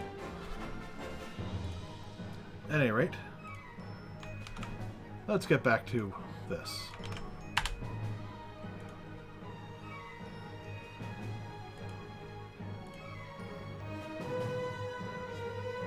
Town Crest Swamp.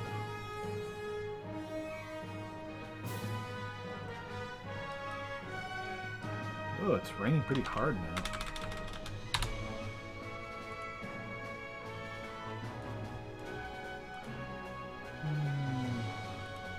Let's make sure the VRML is off.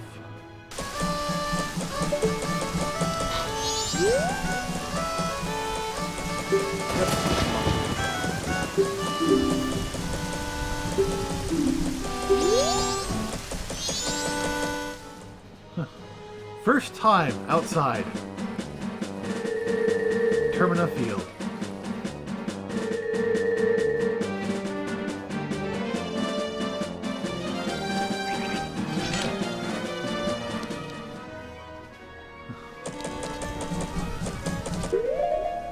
But, you know. Just wanted to double check that was swamp. Yeah, that was a swamp!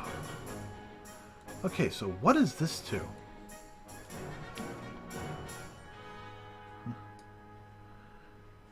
I know, right? Well, I guess it's, you know, if you're strong enough to, you know, I don't know.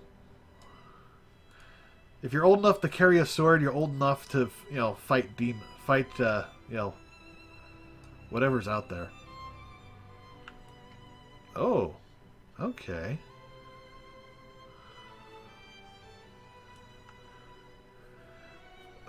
If you look at the design, it's kind of like a straight vine with blue wrapped around it. You think it'd be the other way around.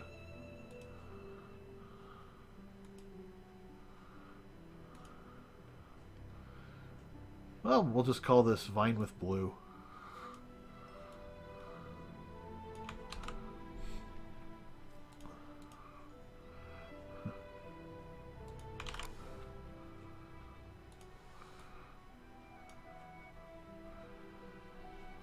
Let's see. In this world, I call them door fresco.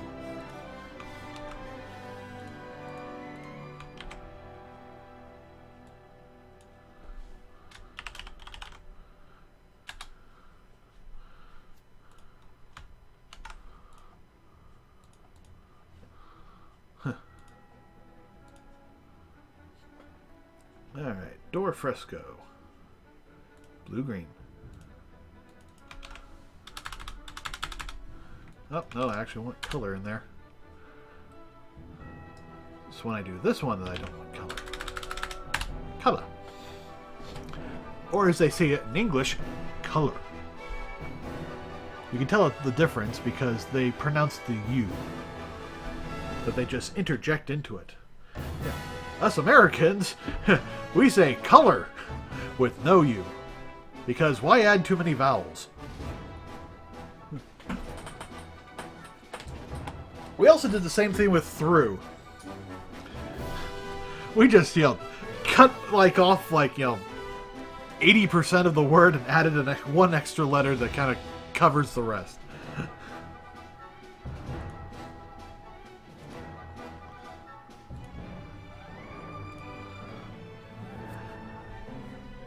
Let's see.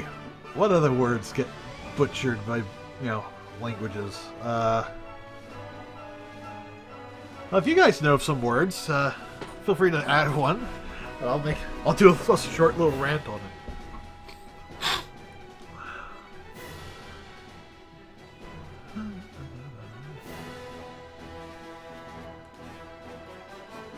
Yes, wood center. Wood.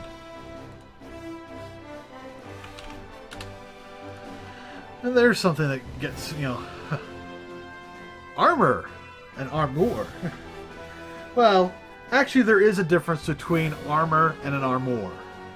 Because an armor, you know, even though, you know, it's like, in England they say armor. But, you know, you can actually have an armoire. Which, although it's pronounced slightly differently and spelled slightly differently, a lot of people kind of just still pronounce it armor. Or an armoire. But armoire, you know, that's like a giant, you know, what's the word I'm looking for? It is basically a giant cabinet. It's like a standing closet. That's an armoire. Armoire. I don't know how. What the heck is armoire? More arms? Arm more! Don't have enough guns? Arm more!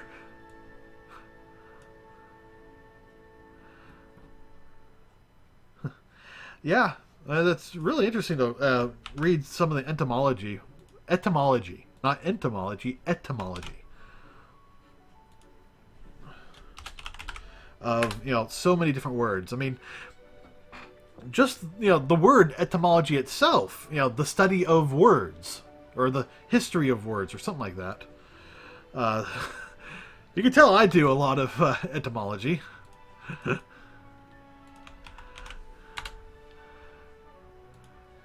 But, it's absolutely fascinating to find out how words came to be, or even phrases. The old saying, when it rains, it pours. You think about it, and it's saying, oh, it just means that when things get bad, it just gets worse. No. It's a slogan from Morton Salt. When it rains, when it's extra humid, the salt from Morton will pour. So, when it rains, it pours. It's very interesting to find this stuff out. Heck, I could probably do a whole stream just on that.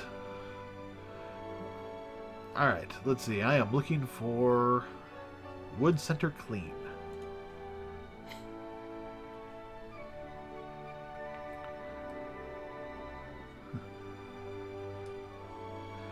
Yeah, it is. It's, well, it's from Morton Salt. It's a brand name. In fact, I might actually have some. Hold on a moment.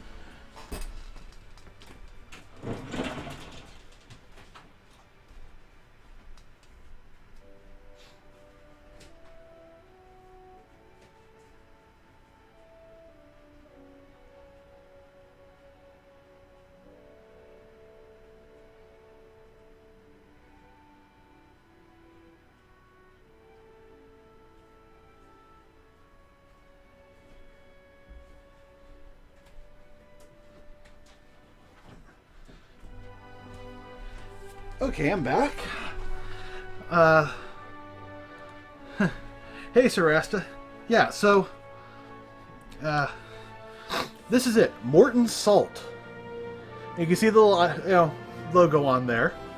But, it was an old branding. It's an old advertisement saying that when it rains, it pours.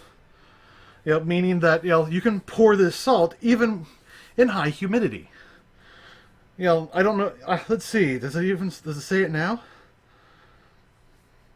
No, I don't see it on here now. But, again, it was an old advertising slogan. So that's where the phrase, when it rains, it pours, comes from. So, I find stuff like that interesting.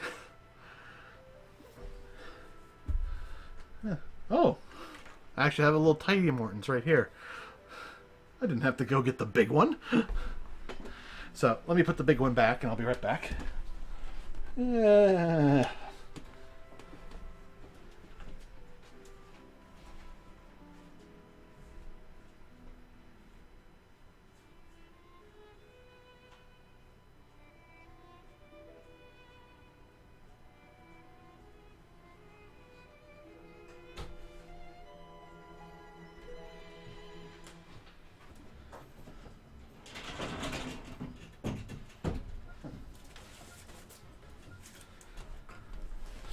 Oh, and something else that's interesting.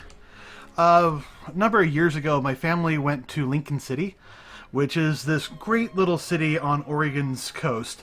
And there they have this, it's this Christmas store. It is literally selling Christmas, 365 days a year. Well, minus any holidays they take off. But this was something I picked up. It's Santa Claus trying to assemble a computer. And the title at the bottom is Not Even a Mouse. And I just thought that was really clever. And, you know, I'm really into computers, so... But it's just... Let's see. Not Even a Mouse by Tom Browning. Copyright 96. So actually I bought this a lot longer ago. Or it was just copyrighted a lot longer ago. But it's absolutely a wonderful painting. Now granted, this is a print of that painting, but... You know, if you're interested in something like this, you can probably look him up and find your own copy. So, there's that. I also have an aluminum Christmas tree. I'm hoping to put that up this year, but, you know, we'll see where we get.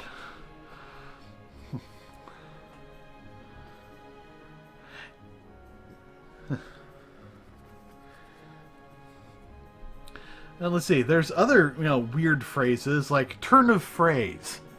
What does that mean? I mean, I've been meaning to look that particular one up, but I haven't, you know, gotten to it. So how do you turn a phrase? I mean, it's, you know, supposed to mean an expression, but what? An expression of what? Ooh, let's do some clock pieces.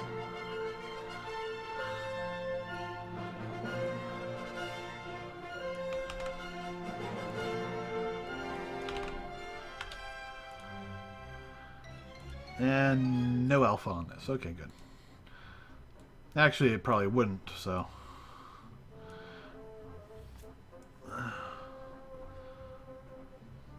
I just like it when it has E's and, you know, letters at the beginning of it, because then it goes in here and it gets lost. Ah, there it is. Tower clock. This is the minute hand or the second hand? Ah, second hand. Ah, you finally followed me. Alright, so, let's see. This is the second hand.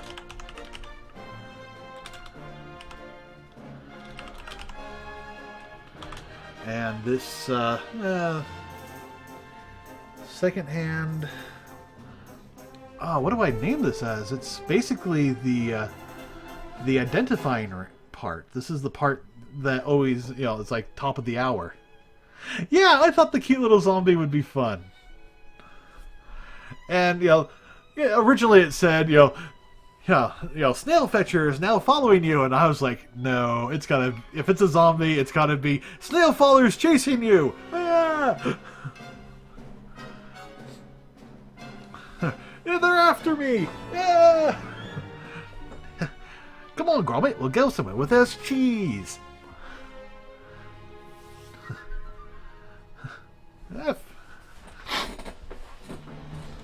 Kids. As Master Splinter would say. Second hand... top.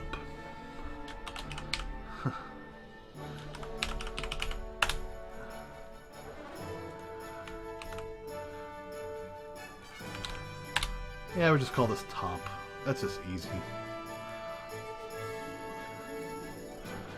Let's see. So, clock tower top. You, give me the clock tower top. What? The top of the clock tower. Sorry, there's some sort of weird doctor doing a science experiment on it. What's he doing on the clock tower? I don't know, something to do with lightning.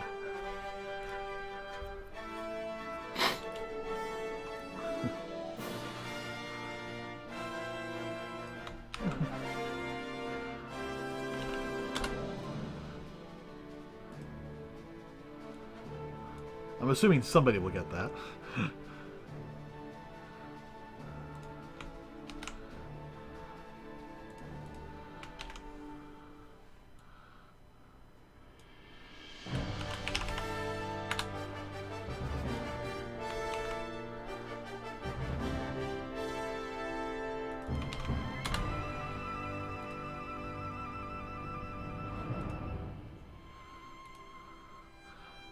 Let me know if you get it, because if not, I can be a little more blunt about it.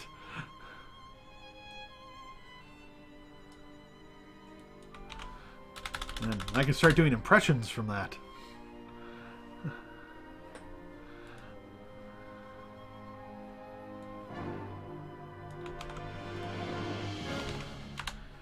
Because when you're doing boring stuff like this, it's fun to get off on tangents. You are correct, Snailfetcher. That was Back to the Future. If nobody got it, I would have gone, Marty, we've got to get you back to the future!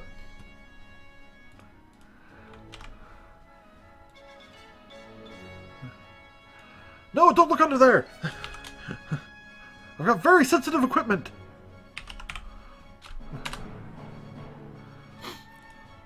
Sad part is, you know, Christopher Lloyd starting to look about as old as, you know, he was supposed to be back in the first film.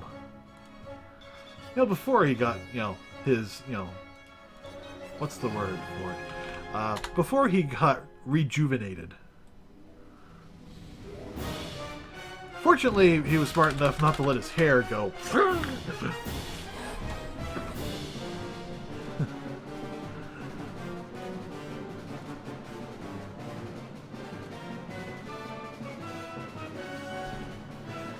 Alrighty.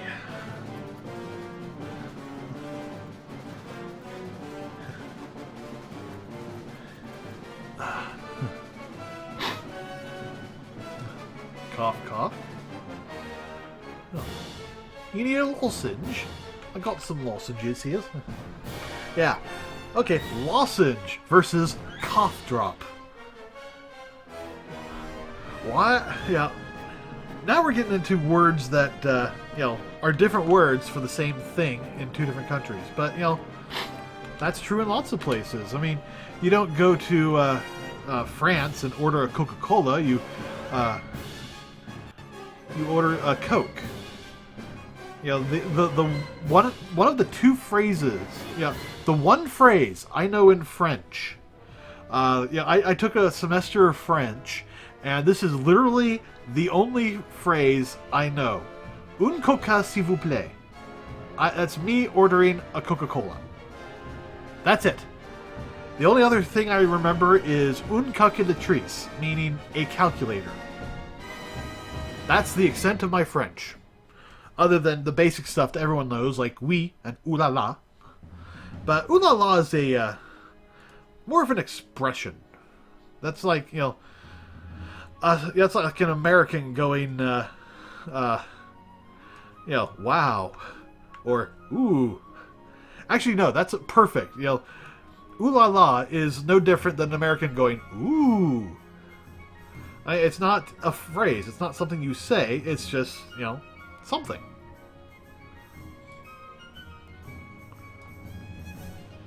Yeah, I thought so.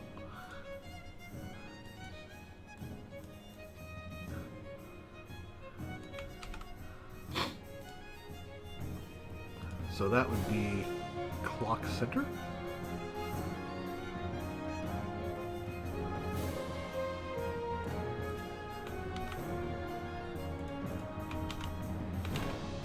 Town clock center.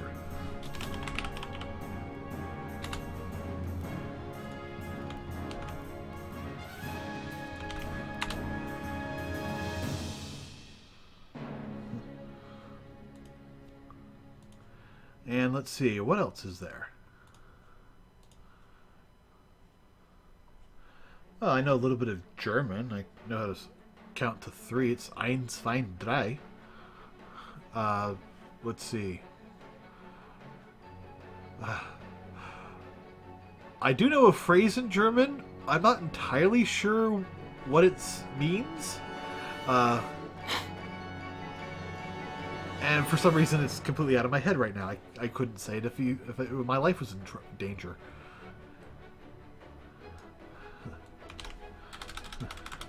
Ah, no wait. Guten Tag, Zigaretten? Which, as far as I can recall, means greetings. Would you like a cigarette? And then, of course, yeah, 9. 999! He wants 9 of them. 9!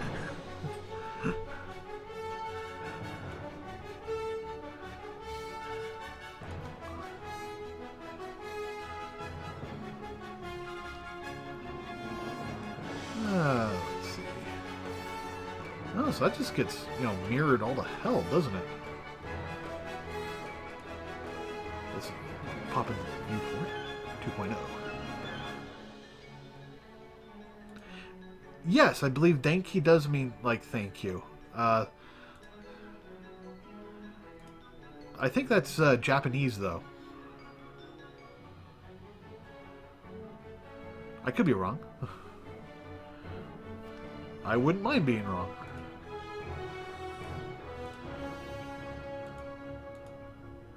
Okay, so that's that. Got another little post sign there. Yeah, my Japanese is actually better than my German. I will say that. Alright, I am looking for that again. There we are.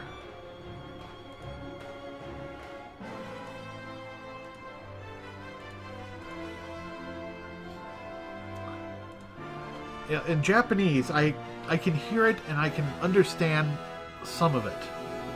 That comes naturally from watching so much anime. But, okay, so that looks pretty good. Now, there's no reason to actually get it to all flip and look like that, other than, it's just, a notification of us. It doesn't export like that. That's the same reason why I did do stuff like, get that outline fixed. It doesn't import into Unreal. I have to do all that work again, so it's no point in doing it in Maya, unless I plan on, rendering in Maya, which, isn't a terrible proposition, but it's not something I'm looking forward to. Anyways, this is the clock face body lower. So let's get that out. And that is 64. 64. That's like pretty much the biggest that they do. I think it's Clock Tower. Or was it Clock Tower or Tower Clock?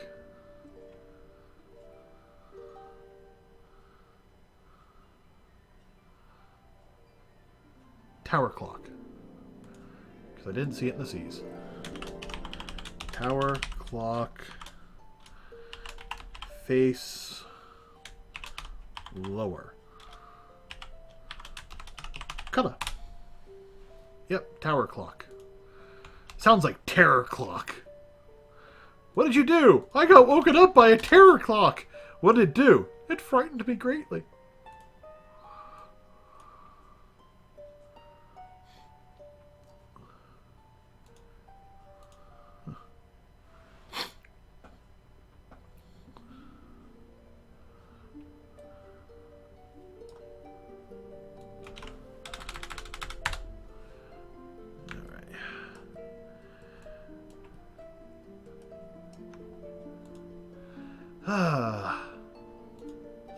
Terrible, terrible, boring work. But that's why we're having fun with stuff like etymology. And German. And Japanese. Yeah, if I remember correctly, Denke is German. I think it is for thanks. But there's also Denki in Japanese. So, put that up your pipe and smoke it. It really confuses things when you're multilingual.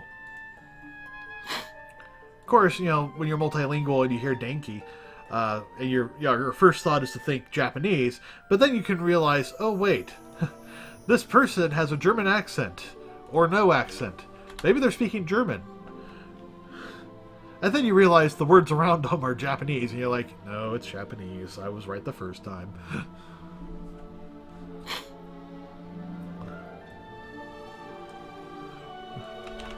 Unless that person was a jerk. And they decide, you know what? Screw it. I'm doing 5 different languages in a single sentence. And that's how a new language is born, is basically combining different languages in a single sentence.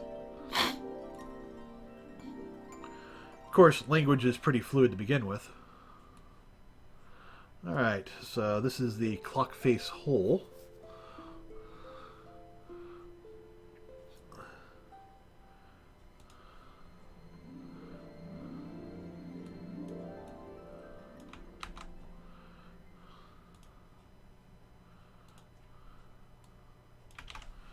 Actually, I just realized that this is the hour hand. I could have named it that.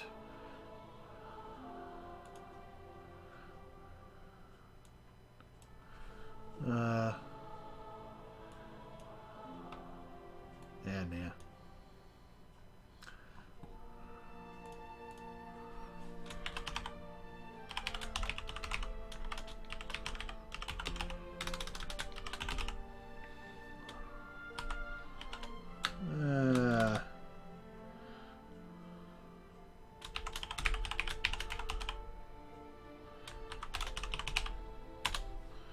Center face or face center? I think face center.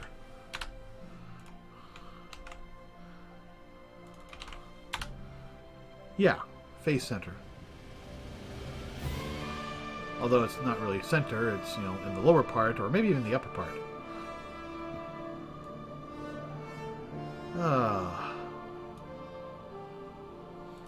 Face center. Face the center! Turn! Pirouette! Now give us a good laugh. Ha ha ha! Your face was a good laugh. You didn't have to hurt my feelings. Alright, so this is the clock brace. Or the clock face brace.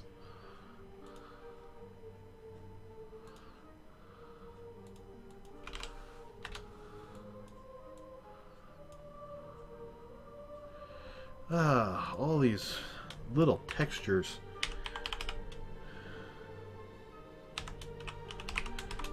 Today we could combine them all into a single image and just, you know, be that for each building.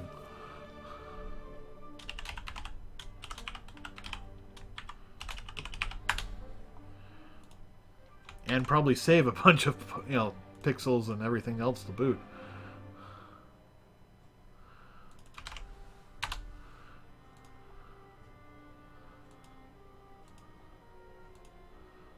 Alright. The face brace. New from Mattel. Mommy, Jimmy hit me with his face brace! Well, what have I said about picking on kids younger than you? Only when I'm bigger than them. Exactly. Only when they're not armed. Or when you've got a bigger gun. That's my son.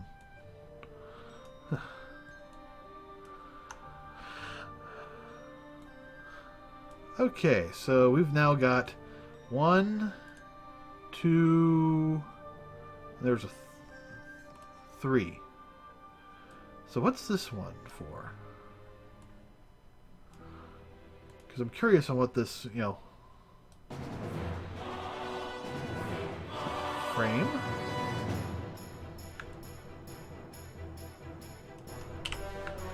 Ah. So that's the inside. Okay.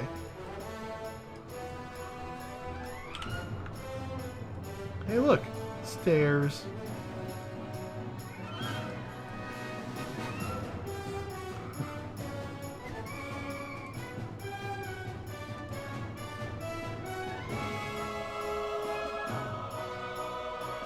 So, let's see. Clock tower design shaded. Probably the best thing I can call it. Ooh, and it's a mask.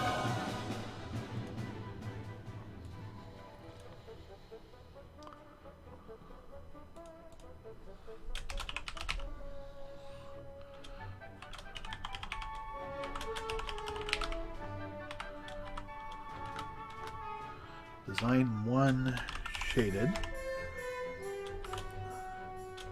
Color.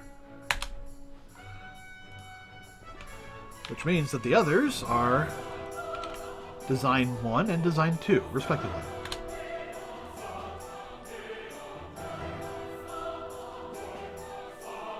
Alright, so Clock Tower. Design 1 shaded. Come on. What are you doing? I'm spelling color with a K.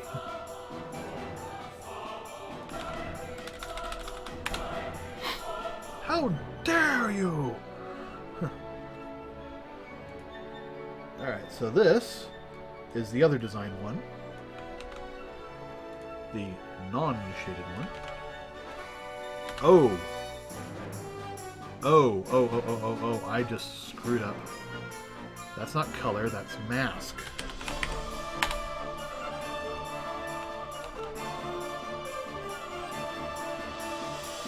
So I need to come back here. That. Actually, I could probably just reload.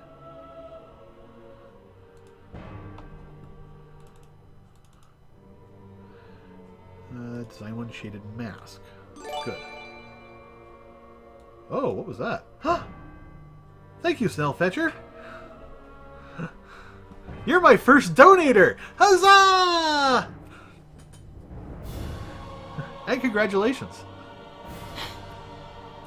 And as a special treat, half of all donations until December 12th go to charities.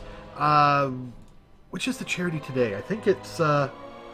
actually, it's just now switched over. So, it's probably... let me... Gotta log on to the thing I'm doing.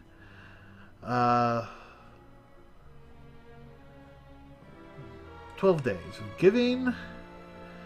Right now, it's going to Special Effect. Special Effect works to put fun and inclusion back into the lives of people with physical disabilities by helping them play video games.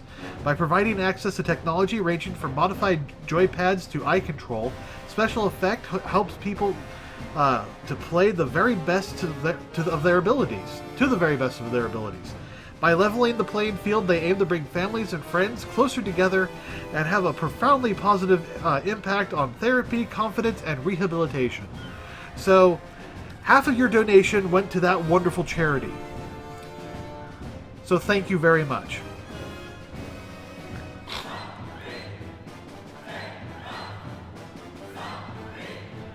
And the other half is going to go to improving my stream. I'm not sure how yet. Maybe it will buy me a game. I don't know.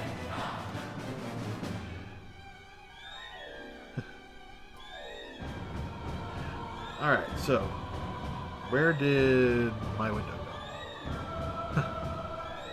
Well, thank you. Thank you very much. I lost my Hypershade window. No, I didn't. It's just over there. I was looking all around for it. I don't see it. I don't see it. It's sitting on my other monitor in front of a couple of my screens of the similar color. Alright, so. Alright, design mask.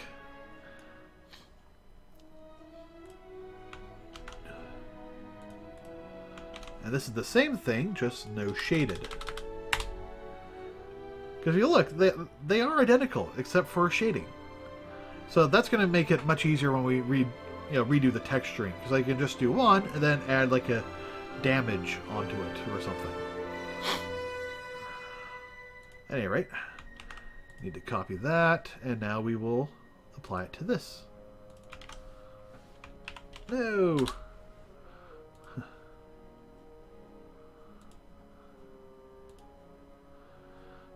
Alright, design 1. There we are.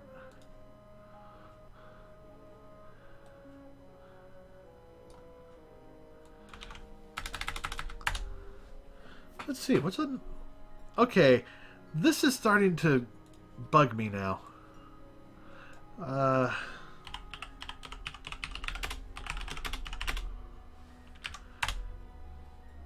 Alright.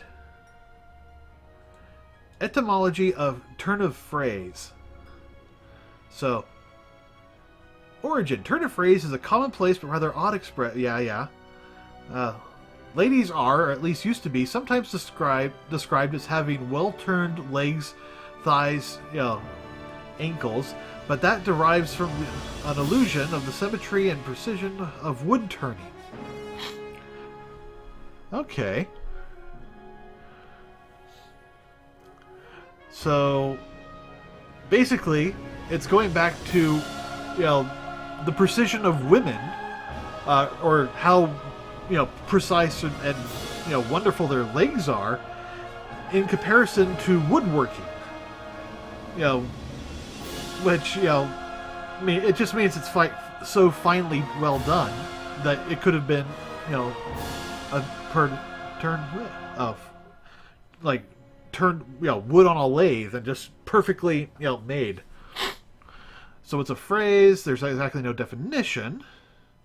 Had you asked around 1530 the word phrase was coined, you would have been wise not to have asked the language scholar John Palsgrave. Palsgrave illustrated the meaning of the word phrase by giving examples of phrases in English and with their French equivalents. When all is done and said, pour tout potage, a phrases.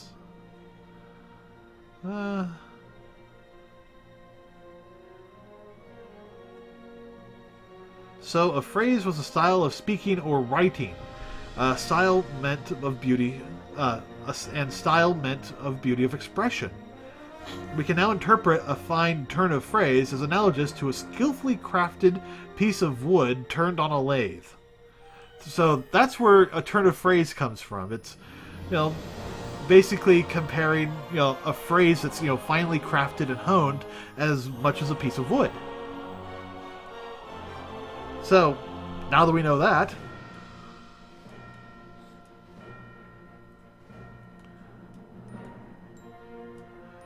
I'm going to leave that up so I can, refer to it or, use it if we need to do something else. So this is design 2. Did I finish off this? No, I don't think I did. Oh, no, I did. Okay, perfect.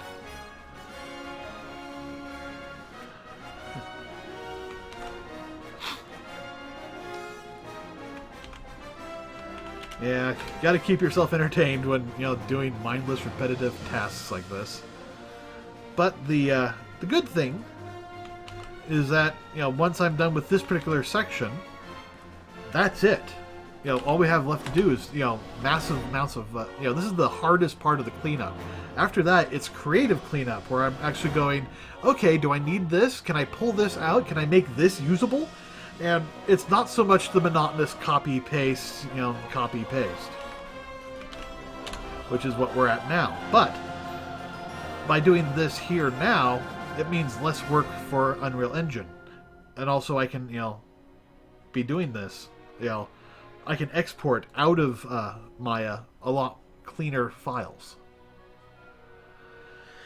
Alright, so we've got the clock tower all set up.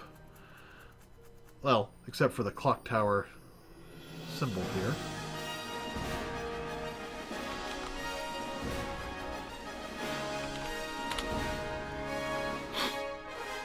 I'm kind of surprised that there aren't larger ones of these.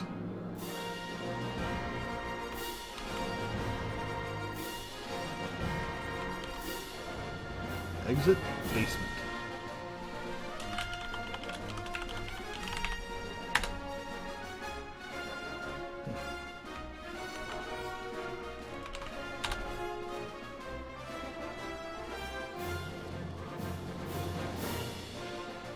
All right. Ba, ba, ba, ba.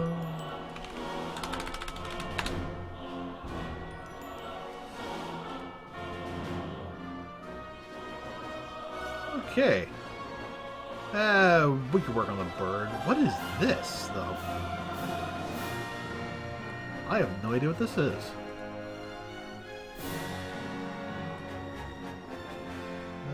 Let's frame this. of basement doors. Okay, then. Yeah, it's obviously a mask.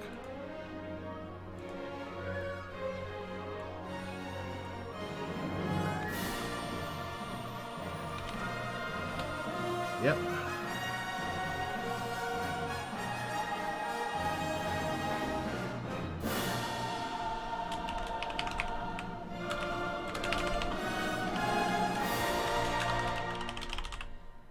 Actually, no. Let's put this with the doors. Is it door or doors? Door. Okay.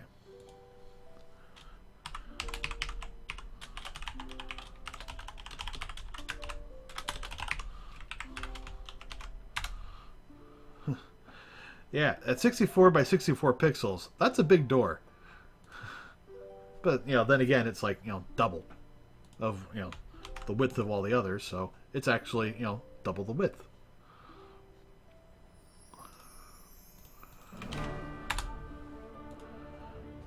Ah, Ballad of the Gullus from Skyward Sword. Alright, so Clock Tower Basement Mask.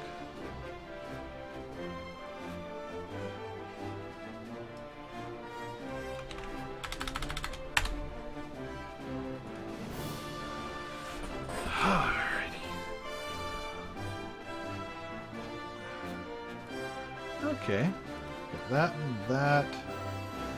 Now these three, well, at least these two are special effects. If I show this little star one is actually right there. It's being used for the big shining light, and this white one is the beam of light. Now the reason I haven't just, you know, removed it because, oh, you can use any color. Well, I'm pretty sure that there's an alpha channel that goes with this. So, you know, there's that. And this, oh, this is fire. Fire bad.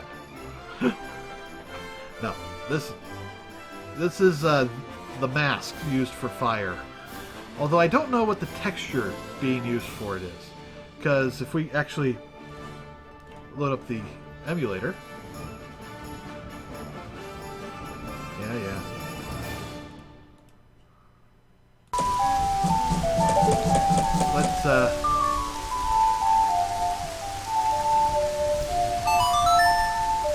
Let's speed it up.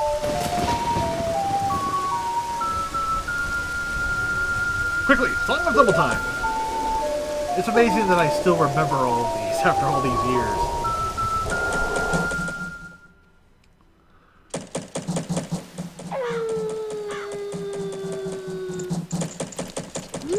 Yeah, if you look here, there's definitely a texture going on in there.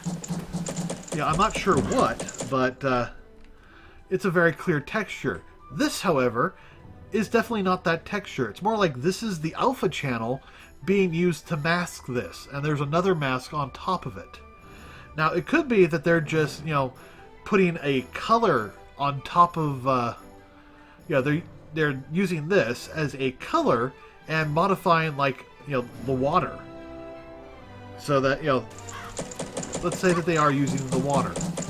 I doubt it, because there's a very, you know, clear difference. But if they used the water texture and colored it orange, and then put that mask around it, it theoretically might work.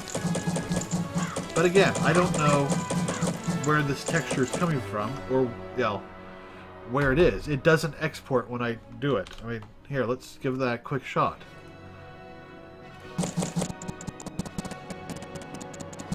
We'll just let that kind of go through. Alright, that's probably good enough.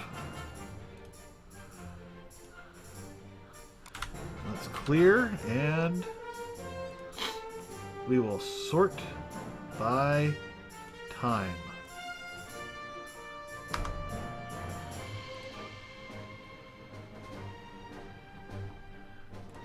Are we still having that issue where I can't see everything?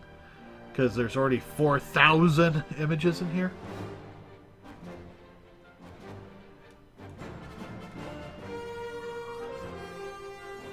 But yeah, just a quick, past... What is that? Let me load up Photoshop and take a quick look. Huh.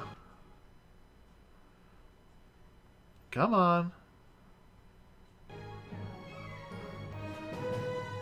Photoshop likes to eat my CPU power.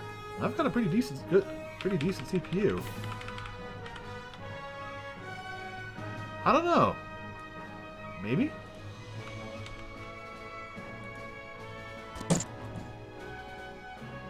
No. Far too low quality. Actually, let's,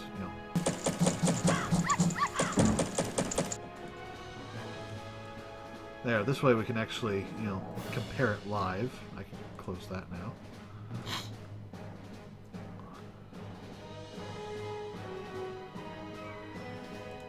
Now that looks interesting, but I know that's to the Dekus. No. No.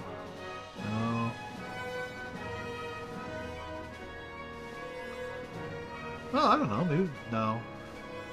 It's got to be something fluid-like. Oh, there it is. That is it. 1028 by 32. And here's 2 flame pixels. But that is definitely it. That is definitely the fire. So, we're going to copy this over. And call it the fire... I don't know. Fire inner texture.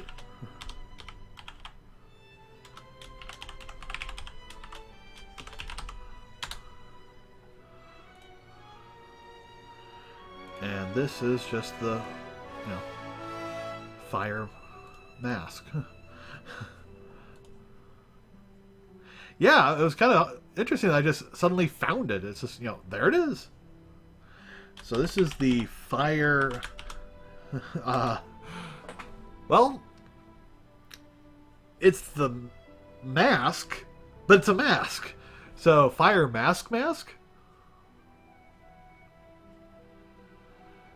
No, just fire mask.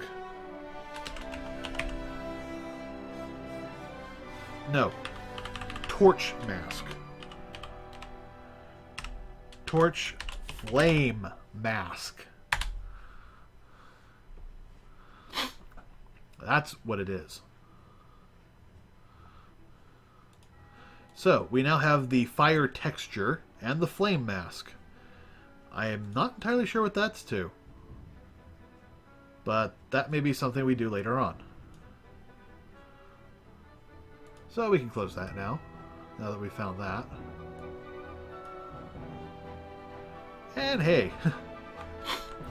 we don't even have to go looking for this now. And we'll have the other piece for when we do the Unreal version. So this is the torch flame mask.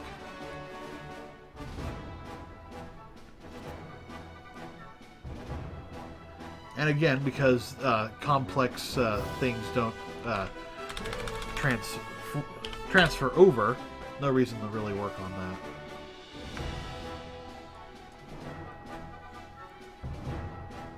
So we're doing actually pretty well. Let's see. We've got all of the owl, plus 1, 2, 3, 4, 5... 6, 7, 8, 9, 10, 11, 12. Oh, God. Wait.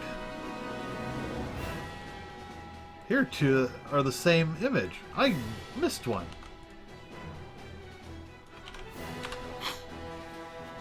Are any of these the same? No.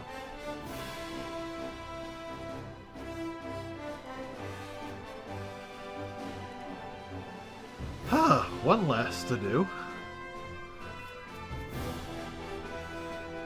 I'm not missing any others that are duplicates. Am I? Don't think so. Anyways. I don't know. Construction tarp? Is that what this could be? Or yeah, it's actually looks more like burlap.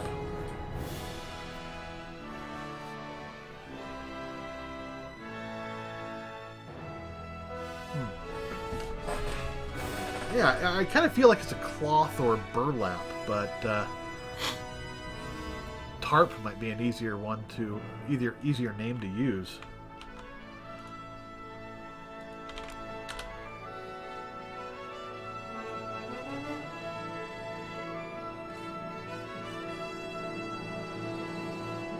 So there it is. There's no alpha, which is good.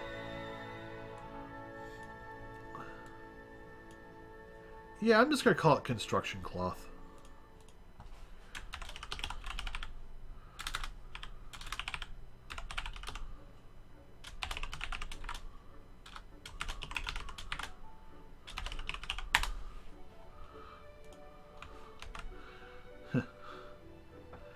It's taken a long time, but I'm finally starting to get used to this keyboard. And if you're curious, it's a Corsair K95. It's, you know, an RGB keyboard, mechanical. I absolutely love it. If I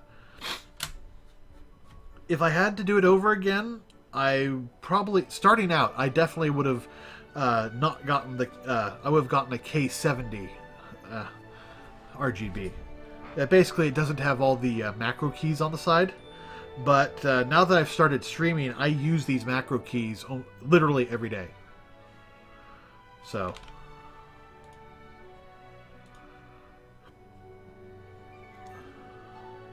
yeah, I have them set up and they're specially colored, so I know, okay, I press the yellow one to bring up all my applications.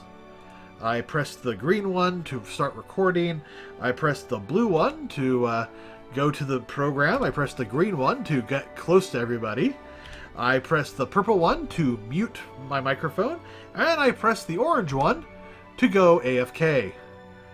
And you can see, oh, yeah, my donation. Neat. I forgot about that.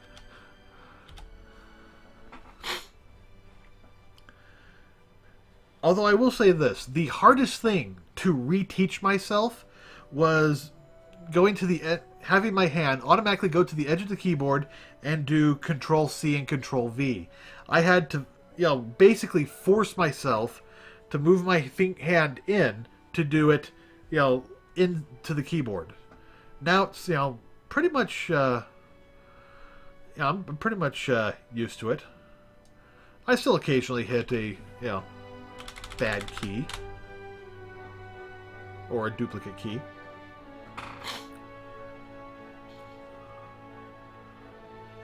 But it's still actually really nice. I absolutely love this keyboard.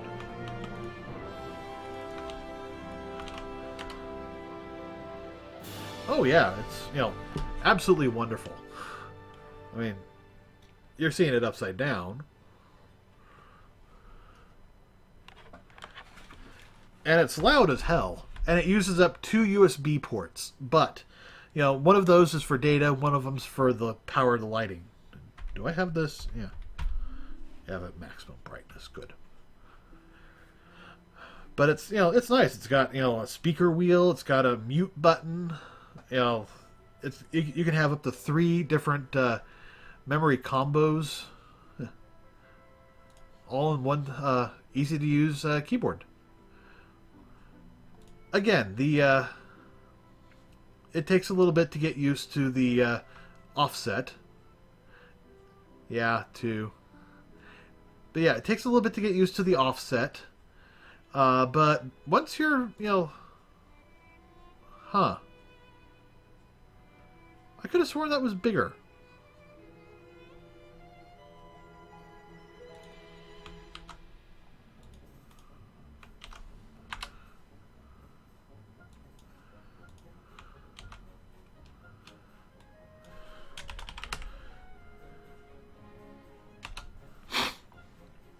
But, yeah, once you get used to it, it's really nice.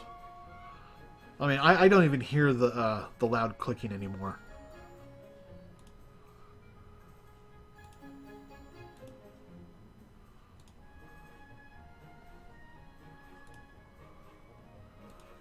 course, you know, I upgraded both both my keyboard and my mouse at the same time, so it was quite a bit of a learning curve on both. Because you know, I literally used a Microsoft Explorer 3.0 mouse for like 8 years, and the only reason I didn't switch out was, one, that one still worked, and two, I couldn't find another one that was comfortable. So finally, I took a chance, and I ended up with the Corsair 800 or Corsair M990 or 95. I don't remember which. But this is a champ because, you know, I got huge hands. I don't have a banana for scale, well, at least not a regular size banana. But yeah, my hands are huge. But this just, it feels so natural to use this mouse. My biggest complaint is that it uses different software from the keyboard, so I literally have to have 2 different applications in order to use the full functionality of both. Not happy about that. And of course, they came out with an upgraded mouse like about a week and a half after I bought mine. Not gonna change it out though. It's, you know, it's good. You gotta clean it. And there's, you know, there's tons of debris and stuff that gets on my keyboard. Fortunately, I have this nice little static-free brush. I, you know, bought it for model work, but it works really well for keeping my keyboard clean.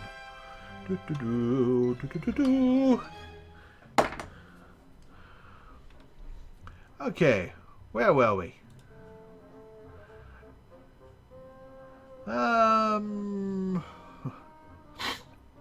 Let's get some more of this wood stuff done. Now, what is this being used for? Let's see, frame objects with material. Oh! And here I thought we were done. Okay.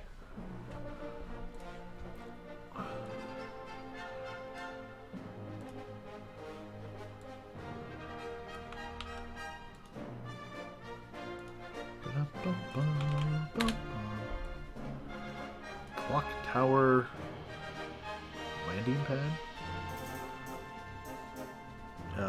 Balcony. That was the word I was looking for.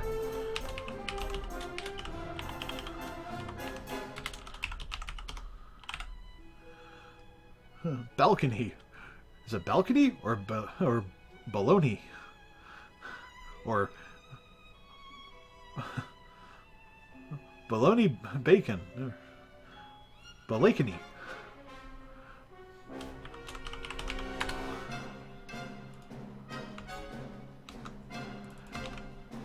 Okay, I'm looking at that, and balcony looks wrong.